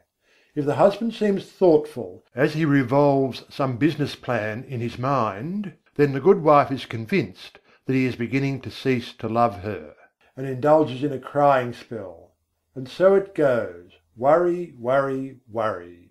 Each indulgence making the habit more at home. After a while the continued thought shows itself in action. Not only is the mind poisoned by the blue thoughts, but the forehead shows deep lines between the eyebrows, and the voice takes on that whining, rasping tone so common among worry-burdened people. The condition of mind known as fault-finding is another emotion that grows fat with exercise. First, fault is found with this thing, then with that, and finally with everything. The person becomes a chronic nagger, a burden to friends and relatives, and a thing to be avoided by outsiders. Women make the greatest naggers, not because men are any better, but simply because a man nagger is apt to have the habit knocked out of him by other men who will not stand his nonsense. He finds that he is making things too hot for himself, and he reforms, while a woman has more of a chance to indulge in the habit. But this nagging is all a matter of habit. It grows from small beginnings, and each time it is indulged in, it throws out another root, branch or tendril, and fastens itself the closer to the one who has given it soil in which to grow. Envy, uncharitableness, gossip, scandal-mongering are all habits of this kind. The seeds are in every human breast, and only need good soil and a little watering to become lusty and strong. Each time you give way to one of these negative emotions, the easier do you make it for a recurrence of the same thing or similar ones. Sometimes by encouraging one unworthy emotion, you find that you have given room for the growth of a whole family of these mental weeds. Now this is not a good old orthodox preachment against the sin of bad thoughts. It is merely a calling of your attention to the law underlying the psychology of emotion. Nothing new about it, old as the hills, so old that many of us have forgotten all about it. If you wish to manifest these constantly disagreeable and unpleasant traits, and to suffer the unhappiness that comes from them, by all means do so. That is your own business and privilege. It's none of mine, and I am not preaching at you. It keeps me busy minding my own business and keeping an eye on my own undesirable habits and actions. I am merely telling you the law regarding the matter, and you may do the rest.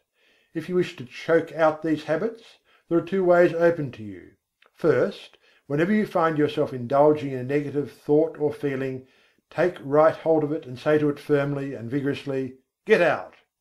It won't like this at first, and will bridle up, curve its back, and snarl like an offended cat. But never mind, just say "Scat" to it. The next time it will not be so confident and aggressive. It will have manifested a little of the fear habit. Each time you repress and choke out a tendency of this kind, the weaker it will become, and the stronger will your will be. Professor James says, refuse to express a passion and it dies. Count 10 before venting your anger, and its occasion seems ridiculous. Whistling to keep up courage is no mere figure of speech. On the other hand, sit all day in a moping posture, sigh, and reply to everything with a dismal voice, and your melancholy lingers.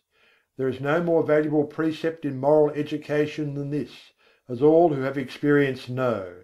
If we wish to conquer emotional tendencies in ourselves, we must assiduously, and in the first instance cold-bloodedly, go through the outward movements of those contrary dispositions we prefer to cultivate. Smooth the brow, brighten the eye, contract the dorsal rather than the ventral aspect of the frame, and speak in a major key. Pass the genial compliment, and your heart must be frigid indeed if it does not gradually thaw. Chapter XII. Developing New Brain Cells. I have spoken of the plan of getting rid of undesirable states of feeling by driving them out. but a far better way is to cultivate the feeling or emotion directly opposed to the one you wish to eradicate. We are very apt to regard ourselves as the creatures of our emotions and feelings, and to fancy that these feelings and emotions are we. But such is far from being the truth. It is true that the majority of the race are slaves of their emotions and feelings and are governed by them to a great degree. They think that feelings are things that rule one and from which one cannot free himself, and so they cease to rebel. They yield to the feeling without question, although they may know that the emotion or mental trait is calculated to injure them, and to bring unhappiness and failure instead of happiness and success. They say, "We are made that way," and let it go at that. The new psychology is teaching the people better things. It tells them that they are masters of their emotions and feelings, instead of being their slaves. It tells them that brain cells may be developed that will manifest along desirable lines, and that the old brain cells that have been manifesting so unpleasantly may be placed on the retired list, and allowed to atrophy from want of use. People may make themselves over, and change their entire natures. This is not mere idle theory, but is a working fact which has been demonstrated by thousands of people, and which is coming more and more before the attention of the race. No matter what theory of mind we entertain, we must admit that the brain is the organ and instrument of the mind, in our present state of existence at least, and that the brain must be considered in this matter. The brain is like a wonderful musical instrument having millions of keys, upon which we may play innumerable combinations of sounds. We come into the world with certain tendencies, temperaments, and predispositions. We may account for these tendencies by heredity, or we may account for them upon theories of pre-existence, but the facts remain the same. Certain keys seem to respond to our touch more easily than others. Certain notes seem to sound forth as the current of circumstances sweeps over the strings, and certain other notes are less easily vibrated. But we find, if we but make the effort of the will to restrain the utterance of some of these easily sounded strings, they will grow more difficult to sound, and less liable to be stirred by the passing breeze. And if we will pay attention to some of the other strings that have not been giving forth a clear tone, we will soon get them in good working order. Their notes will chime forth clear and vibrant, and will drown the less pleasant sounds. We have millions of unused brain cells awaiting our cultivation. We are using but a few of them, and some of these we are working to death. We are able to give some of these cells a rest by using other cells. The brain may be trained and cultivated in a manner incredible to one who has not looked into the subject. Mental attitudes may be acquired and cultivated, changed and discarded at will. There is no longer any excuse for people manifesting unpleasant and harmful mental states. We have the remedy in our own hands. We acquire habits of thought, feeling and action by repeated use. We may be born with a tendency in a certain direction, or we may acquire tendencies by suggestions from others, such as the examples of those around us, suggestions from reading, listening to teachers. We are a bundle of mental habits. Each time we indulge in an undesirable thought or habit, the easier does it become for us to repeat that thought or action. Mental scientists are in the habit of speaking of desirable thoughts or mental attitudes as positive, and of the undesirable ones as negative. There is a good reason for this. The mind instinctively recognizes certain things as good for the individual to which it belongs, and it clears the path for such thoughts, and interposes the least resistance to them. They have a much greater effect than an undesirable thought possesses, and one positive thought will counteract a number of negative thoughts. The best way to overcome undesirable or negative thoughts and feelings is to cultivate the positive ones. The positive thought is the strongest plant, and will in time starve out the negative one by withdrawing from it the nourishment necessary for its existence. Of course, the negative thought will set up a vigorous resistance at first, for it is a fight for life with it. In the slang words of the time, it sees its finish, if the positive thought is allowed to grow and develop. And consequently it makes things unpleasant for the individual until he has started well into the work of starving it out. Brain cells do not like to be laid on the shelf any more than does any other form of living energy, and they rebel and struggle until they are too weak to do so. The best way is to pay as little attention as possible to these weeds of the mind, but put in as much time as possible watering, caring for, and attending to the new and beautiful plants in the garden of the mind. For instance, if you are apt to hate people, you can best overcome the negative thought by cultivating love in its place. Think love, and act it out as often as possible. Cultivate thoughts of kindness, and act as kindly as you can to everyone with whom you come in contact. You will have trouble at the start, but gradually love will master hate, and the latter will begin to droop and wither. If you have a tendency towards the blues, cultivate a smile and a cheerful view of things. Insist upon your mouth wearing upturned corners, and make an effort of the will to look upon the bright side of things. The blue devils will set up a fight, of course, but pay no attention to them. Just go on cultivating optimism and cheerfulness. Let bright, cheerful and happy be your watchword, and try to live it out. These recipes may seem very old and time-worn, but they are psychological truths and may be used by you to advantage. If you once comprehend the nature of the thing, the affirmations and auto-suggestions of the several schools may be understood and taken advantage of. You may make yourself energetic instead of slothful, active instead of lazy, by this method. It is all a matter of practice and steady work.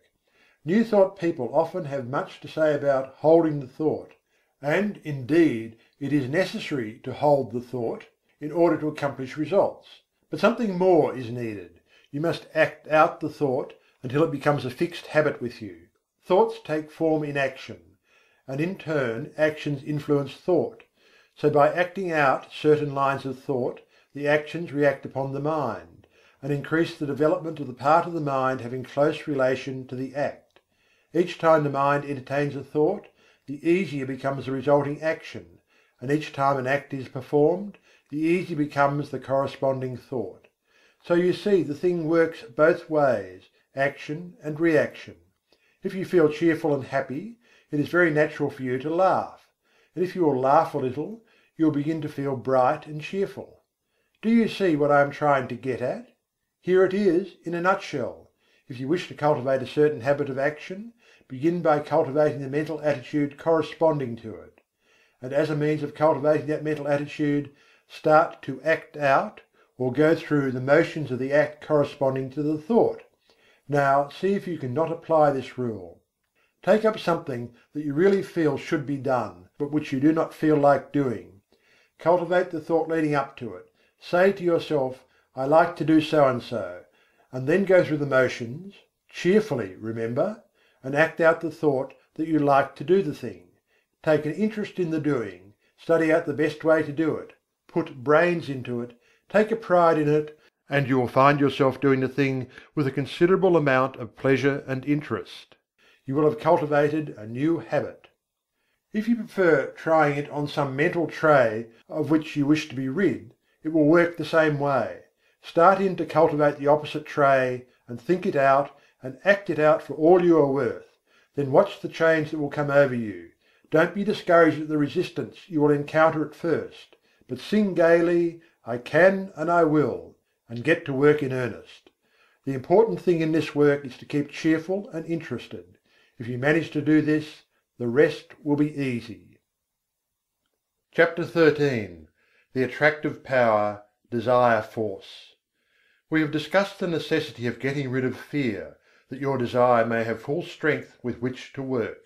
Supposing that you have mastered this part of the task, or at least started on the road to mastery, I will now call your attention to another important branch of the subject. I allude to the subject of mental leaks. No, I don't mean the leakage arising from your failure to keep your own secrets. That is also important, but forms another story. The leakage I am now referring to is in that occasioned by the habit of having the attention attracted to and distracted by every passing fancy. In order to attain a thing, it is necessary that the mind should fall in love with it, and be conscious of its existence, almost to the exclusion of everything else. You must get in love with the thing you wish to attain, just as much as you would if you were to meet the girl or man you wished to marry. I do not mean that you should become a monomaniac upon the subject, and should lose all interest in everything else in the world. That won't do, for the mind must have recreation and change. But I do mean that you must be so set upon the desired thing that all else will seem of secondary importance. A man in love may be pleasant to everyone else, and may go through the duties and pleasures of life with good spirit, but underneath it all he is humming to himself, "Just one girl," and every one of his actions is bent toward getting that girl, and making a comfortable home for her. Do you see what I mean? You must get in love with the thing you want, and you must get in love with it in earnest. None of this latter-day flirting, on today and off tomorrow sort of love, but the good old-fashioned kind, that used to make it impossible for a young man to get to sleep unless he took a walk around his best girl's house, just to be sure it was still there. That's the real kind. And the man or woman in search of success must make of that desired thing his ruling passion. He must keep his mind on the main chance. Success is jealous. That's why we speak of her as feminine. She demands a man's whole affection, and if he begins flirting with other fair charmers, she soon turns her back upon him. If a man allows his strong interest in the main chance to be sidetracked, he will be the loser. Mental force operates best when it is concentrated. You must give to the desired thing your best and most earnest thought. Just as the man who is thoroughly in love will think out plans and schemes whereby he may please the fair one, so will the man who is in love with his work or business give it his best thought, and the result will be that 101 plans will come into his field of consciousness, many of which are very important. The mind works on the subconscious plane, remember, and almost always along the lines of the ruling passion or desire. It will fix up things, and patch together plans and schemes, and when you need them the most, it will pop them into your consciousness, and you'll feel like hurrahing, just as if you had received some valuable aid from outside. But if you scatter your thought force, the subconscious mind will not know just how to please you, and the result is that you are apt to be put off from this source of aid and assistance. Beside this, you will miss the powerful result of concentrated thought in the conscious working out of the details of your plans. And then again, the man whose mind is full of a dozen interests fails to exert the attracting power that is manifested by the man of one ruling passion, and he fails to draw to him persons, things, and results that will aid in the working out of his plans, and will also fail to place himself in the current of attraction whereby he is brought into contact with those who will be glad to help him because of harmonious interests. I have noticed in my own affairs that when I would allow myself to be sidetracked by anything outside of my regular line of work, it would only be a short time before my receipts dropped off and my business showed signs of a lack of vitality. Now many say that this was because I had left undone some things that I would have done if my mind had been centred on the business. This is true, but I have noticed like results in cases where there was nothing to be done, cases in which the seed was sown and the crop was awaited. And in just such cases, as soon as I directed my thought to the matter, the seed began to sprout. I do not mean that I had to send out great mental waves with the idea of affecting people. Not a bit of it. I simply began to realize what a good thing I had, and how much people wanted it, and how glad they would be to know of it, and all that sort of thing, and lo, my thoughts seemed to vitalize the work, and the seed began to sprout. This is no mere fancy, for I have experienced it on several occasions. I have spoken to many others on the subject, and I find that our experiences tally perfectly. So don't get into the habit of permitting these mental leaks. Keep your desire fresh and active, and let it get in its work without interference from conflicting desires. Keep in love with the thing you wish to attain. Feed your fancy with it, see it as accomplished already, but don't lose your interest. Keep your eye on the main chance, and keep your one ruling passion strong and vigorous. Don't be a mental polygamist. One mental love is all that a man needs, that is, one at a time. Some scientists have claimed that something that might as well be called love is at the bottom of the whole of life. They claim that love of the plant for water causes it to send forth its roots until the loved thing is found. They say that the love of the flower for the sun causes it to grow away from the dark places, so that it may receive the light. The so-called chemical affinities are really a form of love, and desire is a manifestation of this universal life-love. So I am not using a mere figure of speech when I tell you that you must love the thing you wish to attain. Nothing but intense love will enable you to surmount the many obstacles placed in your path. Nothing but that love will enable you to bear the burdens of the task. The more desire you have for a thing, the more you love it, and the more you love it, the greater will be the attractive force exerted towards its attainment, both within yourself and outside of you. So love but one thing at a time. Don't be a mental Mormon. Chapter 14. The Great Dynamic Forces. You have noticed the difference between the successful and strong men in any walk of life, and the unsuccessful weak men around them. You are conscious of the widely differing characteristics of the two classes, but somehow find it difficult to express just in what the difference lies. Let us take a look at the matter. Burton said, "The longer I live, the more certain I am that the great difference between men, the feeble and the powerful, the great and the insignificant, is energy and invincible determination, a purpose once fixed, and then death or victory. That quality will do anything that can be done in this world; and no talents, no circumstances, no opportunities will make a two-legged creature a man without it." I do not see how the idea could be more clearly expressed than Burton has spoken. He has put his finger right in the centre of the subject; his eye has seen into the heart of it. Energy and invincible determination: these two things will sweep away mighty barriers, and will surmount the greatest obstacles. And yet they must be used together. Energy without determination will go to waste. Lots of men have plenty of energy, they are full to overflowing with it, and yet they lack concentration, they lack the concentrated force that enables them to bring their power to bear upon the right spot. Energy is not nearly so rare a thing as many imagine it to be. I can look around me at any time, and pick out a number of people I know who are full of energy. Many of them are energy plus, and yet, somehow, they do not seem to make any headway. They are wasting their energy all the time. Now they are fooling with this thing, now meddling with that. They will take up some trifling thing of no real interest or importance, and waste enough energy and nervous force to carry them through a hard day's work, and yet when they are through, nothing has been accomplished. Others who have plenty of energy fail to direct it by the power of the will toward the desired end. Invincible determination: those are the words. Do they not thrill you with their power? If you have something to do, get to work and do it. Marshal your energy, and then guide and direct it by your will. Bestow upon it that invincible determination, and you will do the thing. Everyone has within him a giant will, but the majority of us are too lazy to use it.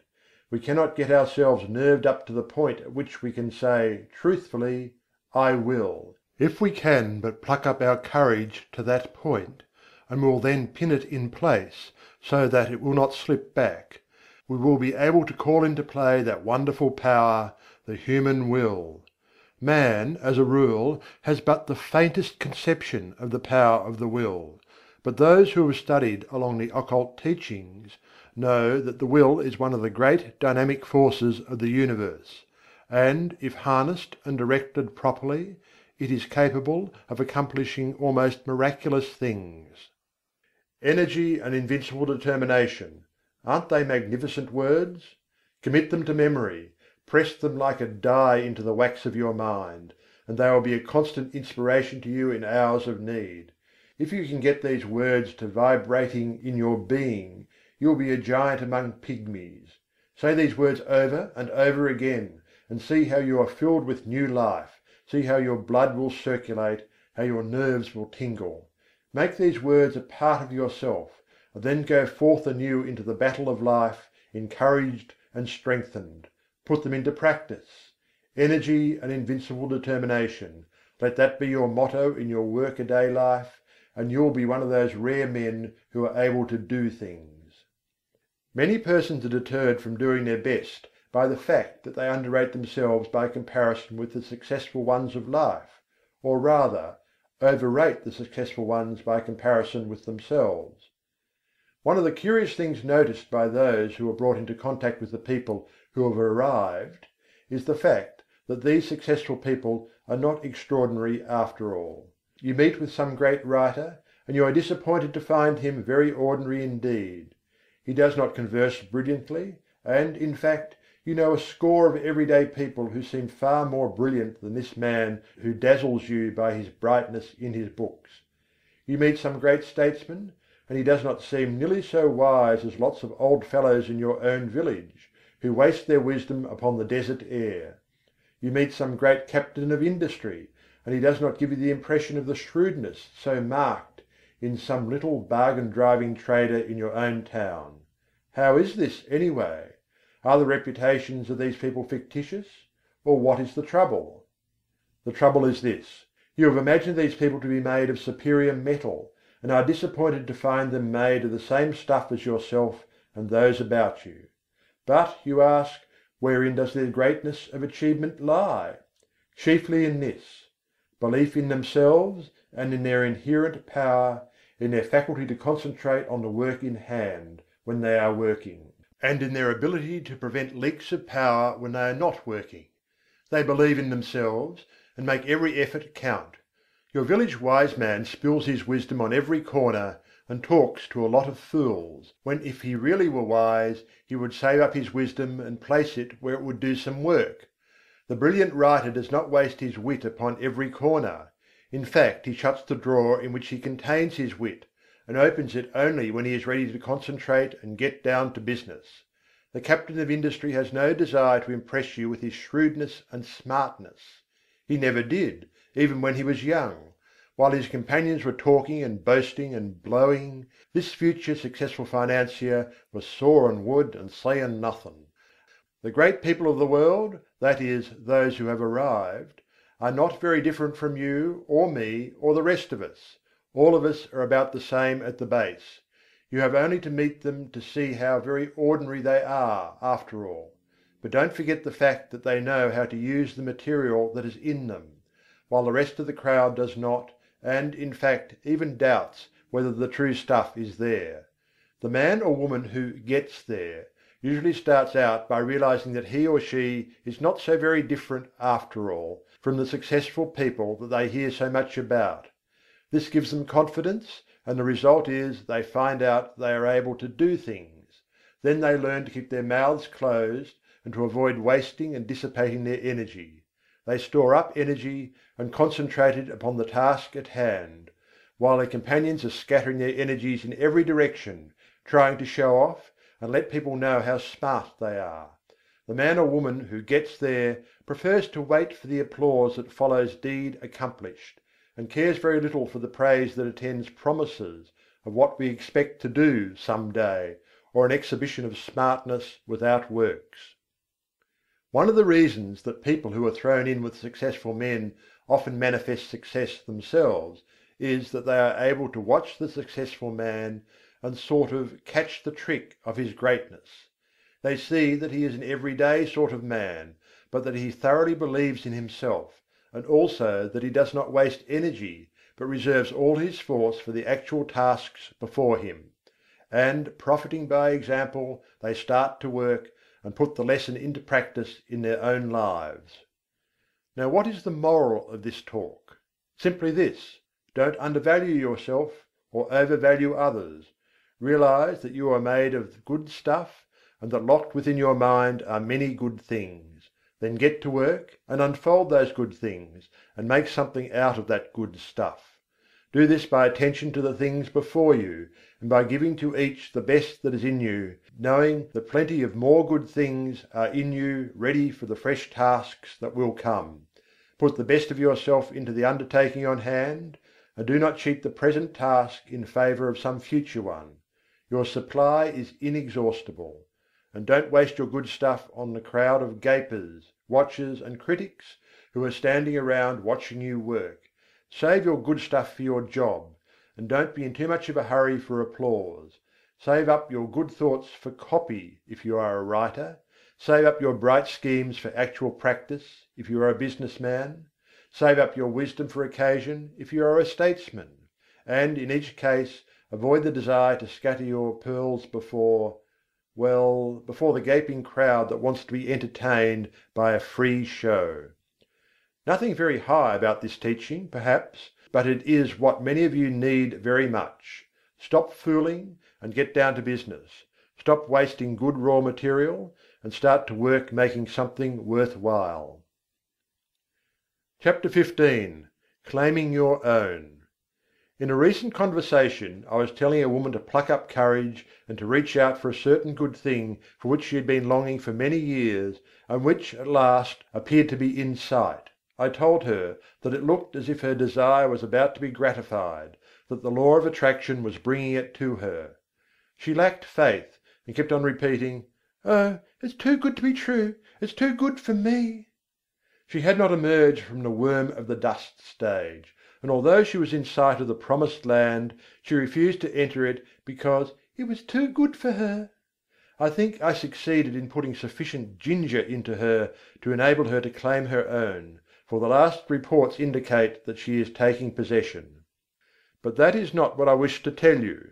I want to call your attention to the fact that nothing is too good for you, no matter how great the thing may be, no matter how undeserving you may seem to be. You are entitled to the best there is, for it is your direct inheritance. So don't be afraid to ask, demand, and take. The good things of the world are not the portion of any favoured sons. They belong to all, but they come only to those who are wise enough to recognize that the good things are theirs by right, and who are sufficiently courageous to reach out for them. Many good things are lost for want of the asking. Many splendid things are lost to you because of your feeling that you are unworthy of them. Many great things are lost to you because you lack the confidence and courage to demand and take possession of them. "None but the brave deserves the fair," says the old adage, and the rule is true in all lines of human effort. If you keep on repeating that you are unworthy of the good thing, that it is too good for you, the law will be apt to take you at your word and believe what you say. That's the peculiar thing about the law: it believes what you say. It takes you in earnest. So beware what you say to it, for it will be apt to give credence. Say to it that you are worthy of the best there is, and that there is nothing too good for you, and you will be likely to have the law take you in earnest and say, "I guess he is right. I'm going to give him the whole bake shop if he wants it. He knows his rights, and what's the use of trying to deny it to him?" But if you say, "Oh, it's too good for me," the law will probably say, "Well, I shouldn't wonder but that is so. Surely he ought to know, and it isn't for me to contradict him." And so it goes. Why should anything be too good for you? Did you ever stop to think just what you are? You are a manifestation of the whole thing, and have a perfect right to all there is. Or, if you prefer it this way, you are a child of the Infinite, and are heir to it all. You are telling the truth in either statement, or both. At any rate, no matter what you ask, you are merely demanding your own; and the more in earnest you are about demanding it, the more confident you are of receiving it, the more will you use in reaching out for it, the surer you will be to obtain it. Strong desire, confident expectation, courage in action, these things bring to you your own. But before you put these forces into effect, you must awaken to a realization that you are merely asking for your own, and not for something to which you have no right or claim. So long as there exists in your mind the last sneaking bit of doubt as to your right to the things you want, you will be setting up a resistance to the operation of the law.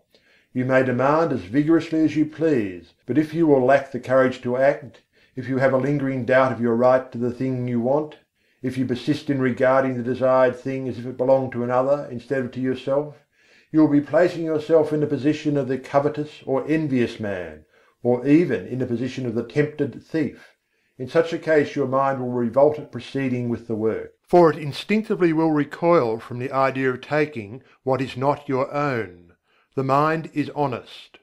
But when you realize that the best the universe holds belongs to you as a divine heir, and that there is enough for all without your robbing anyone else, then the friction is removed and the barrier broken down, and the law proceeds to do its work.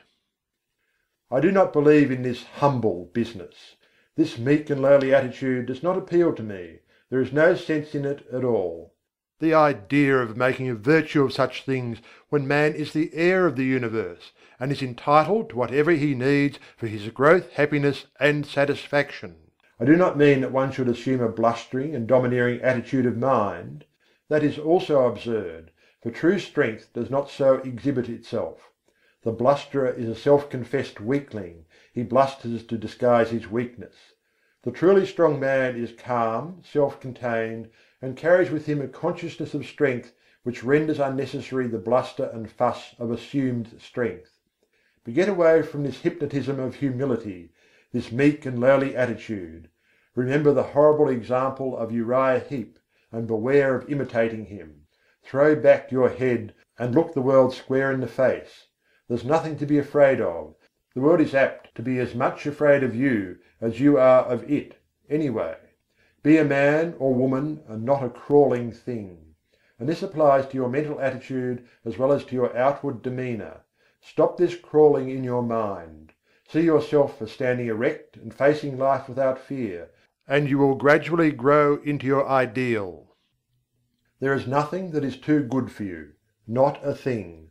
The best there is not beginning to be good enough for you, for there are still better things ahead. The best gift that the world has to offer is a mere bauble compared to the great things in the cosmos that await your coming of age. So don't be afraid to reach out for these playthings of life, these baubles of this plane of consciousness.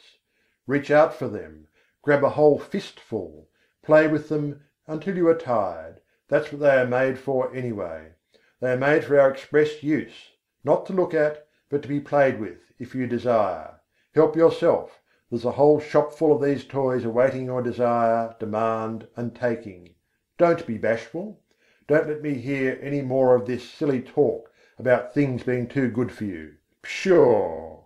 You have been like the emperor's little son, thinking that the tin soldiers and the toy drum were far too good for him, and refusing to reach out for them. But you don't find this trouble with children as a rule. They instinctively recognize that nothing is too good for them.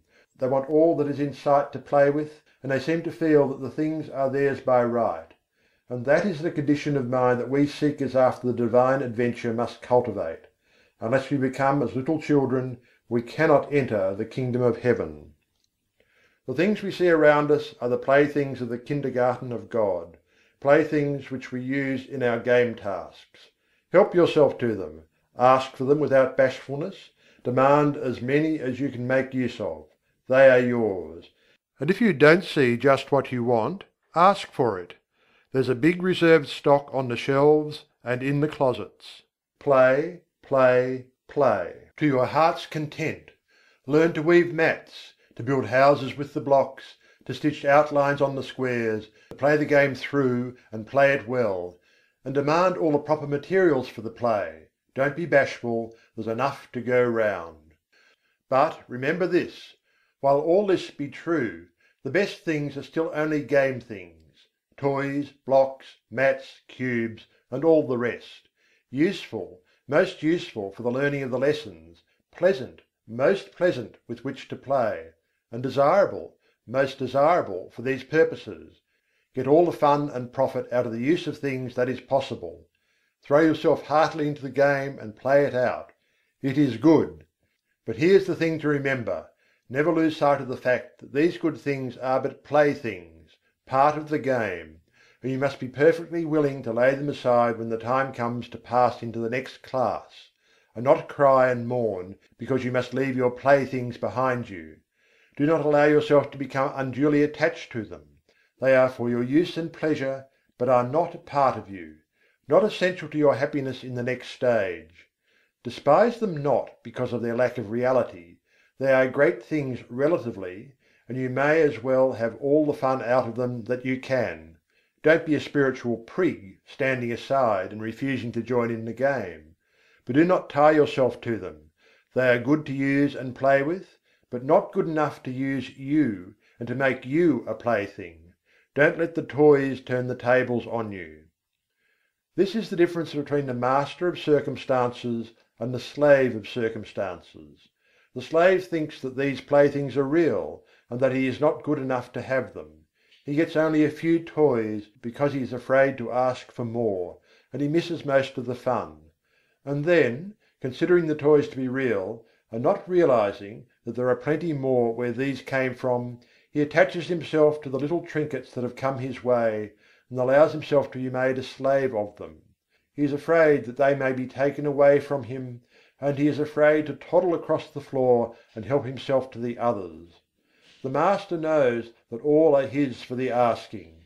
He demands that which he needs from day to day, and does not worry about overloading himself, for he knows that there are lots more, and that he cannot be cheated out of them. He plays, and plays well, and has a good time in the play, and he learns his kindergarten lessons in the playing.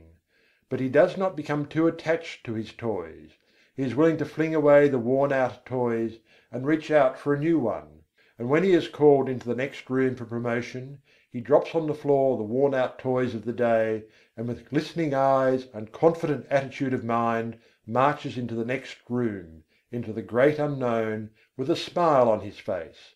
He is not afraid, for he hears the voice of the teacher, and knows that she is there waiting for him, in that next great room. Chapter 16. Law, not Chance. Some time ago I was talking to a man about the attractive power of thought. He said that he did not believe that thought could attract anything to him, and that it was all a matter of luck. He had found, he said, that ill luck relentlessly pursued him, and that everything he touched went wrong. It always had, and always would, and he had grown to expect it. When he undertook a new thing, he knew beforehand that it would go wrong, and that no good would come of it. Oh no! There wasn't anything in the theory of attractive thought, so far as he could see; it was all a matter of luck. This man failed to see that by his own confession he was giving a most convincing argument in favour of the law of attraction. He was testifying that he was always expecting things to go wrong, and that they always came about as he expected. He was a magnificent illustration of the law of attraction, but he didn't know it, and no argument seemed to make the matter clear to him. He was up against it, and there was no way out of it. He always expected the ill luck, and every occurrence proved that he was right, and that the mental science position was all nonsense. There are many people who seem to think that the only way in which the law of attraction operates is when one wishes hard, strong and steady. They do not seem to realize that a strong belief is as efficacious as a strong wish. The successful man believes in himself and his ultimate success, and, paying no attention to little setbacks, stumbles, tumbles and slips, presses on eagerly to the goal, believing all the time that he will get there. His views and aims may alter as he progresses, and he may change his plans or have them changed for him, but all the time he knows in his heart that he will eventually get there. He is not steadily wishing he may get there, he simply feels and believes it, and thereby sets to operation the strongest forces known in the world of thought. The man who just as steadily believes he is going to fail will invariably fail. How could he help it? There is no special miracle about it. Everything he does, thinks and says is tinctured with the thought of failure. Other people catch his spirit and fail to trust him or his ability, which occurrences he in turn sets down as but other exhibitions of his ill luck, instead of ascribing them to his belief and expectation of failure. He is suggesting failure to himself all the time, and he invariably takes on the effect of the auto-suggestion. Then, again, he, by his negative thoughts, shuts up that portion of the mind from which should come the ideas and plans conducive to success, and which do come to the man who is expecting success because he believes in it. A state of discouragement is not the one in which bright ideas come to us. It is only when we are enthused and hopeful that our minds work out the bright ideas which we may turn to account. Men instinctively feel the atmosphere of failure hovering around certain of their fellows. and on the other hand recognize something about others which leads them to say, when they hear of a temporary mishap befalling such a one, "Oh, he'll come out all right somehow, you can't down him." It is the atmosphere caused by the prevailing mental attitude. Clear up your mental atmosphere. There is no such thing as chance. Law maintains everywhere, and all that happens, happens because of the operation of law. You cannot name the simplest thing that ever occurred by chance. Try it, and then run the thing down to a final analysis, and you will see it as the result of law. It is as plain as mathematics: plan and purpose, cause and effect. From the movements of worlds to the growth of the grain of mustard seed, all the result of law. The fall of the stone down the mountainside is not chance. Forces which had been in operation for centuries caused it, and back of that cause were other causes, and so on until the causeless cause is reached. And life is not the result of chance. The law is here too. The law is in full operation whether you know it or not, whether you believe in it or not. You may be the ignorant object upon which the law operates, and bring yourself all sorts of trouble because of your ignorance of or opposition to the law, or you may fall in with the operation to the law, get into its current as it were, and life will seem a far different thing to you. You cannot get outside of the law by refusing to have anything to do with it. You are at liberty to oppose it and produce all the friction you wish to. It doesn't hurt the law, and you may keep it up until you learn your lesson. The law of thought attraction is one name for the law, or rather for one manifestation of it. Again I say, your thoughts are real things. They go forth from you in all directions, combining with thoughts of like kind, opposing thoughts of a different character, forming combinations, going where they are attracted, flying away from thought centres opposing them. And your mind attracts the thought of others, which have been sent out by them consciously or unconsciously. But it attracts only those thoughts which are in harmony with its own. Like attracts like, and opposites repel opposites in the world of thought. If you set your mind to the keynote of courage, confidence, strength and success, you attract to yourself thoughts of like nature, people of like nature, things that fit in the mental tune. Your prevailing thought or mood determines that which is to be drawn toward you, picks out your mental bedfellow. You are today setting into motion thought currents which will in time attract toward you thoughts, people and conditions in harmony with the predominant note of your thought. Your thought will mingle with that of others of like nature and mind, and you will be attracted toward each other, and will surely come together with a common purpose sooner or later, unless one or the other of you should change the current of his thoughts.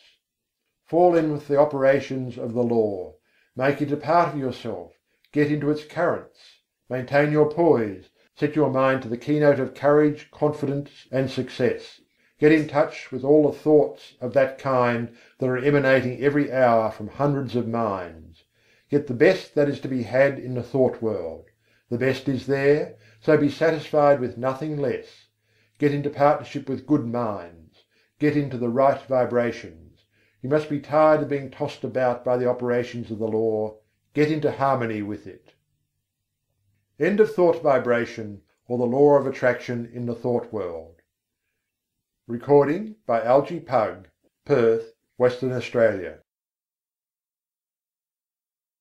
Hi, this is Super Utils with some afterwords. I'm here just to ask, if you enjoyed this audiobook, then please do click on the like button down below and subscribe to my channel. Thanks a lot for your attention and have a wonderful day!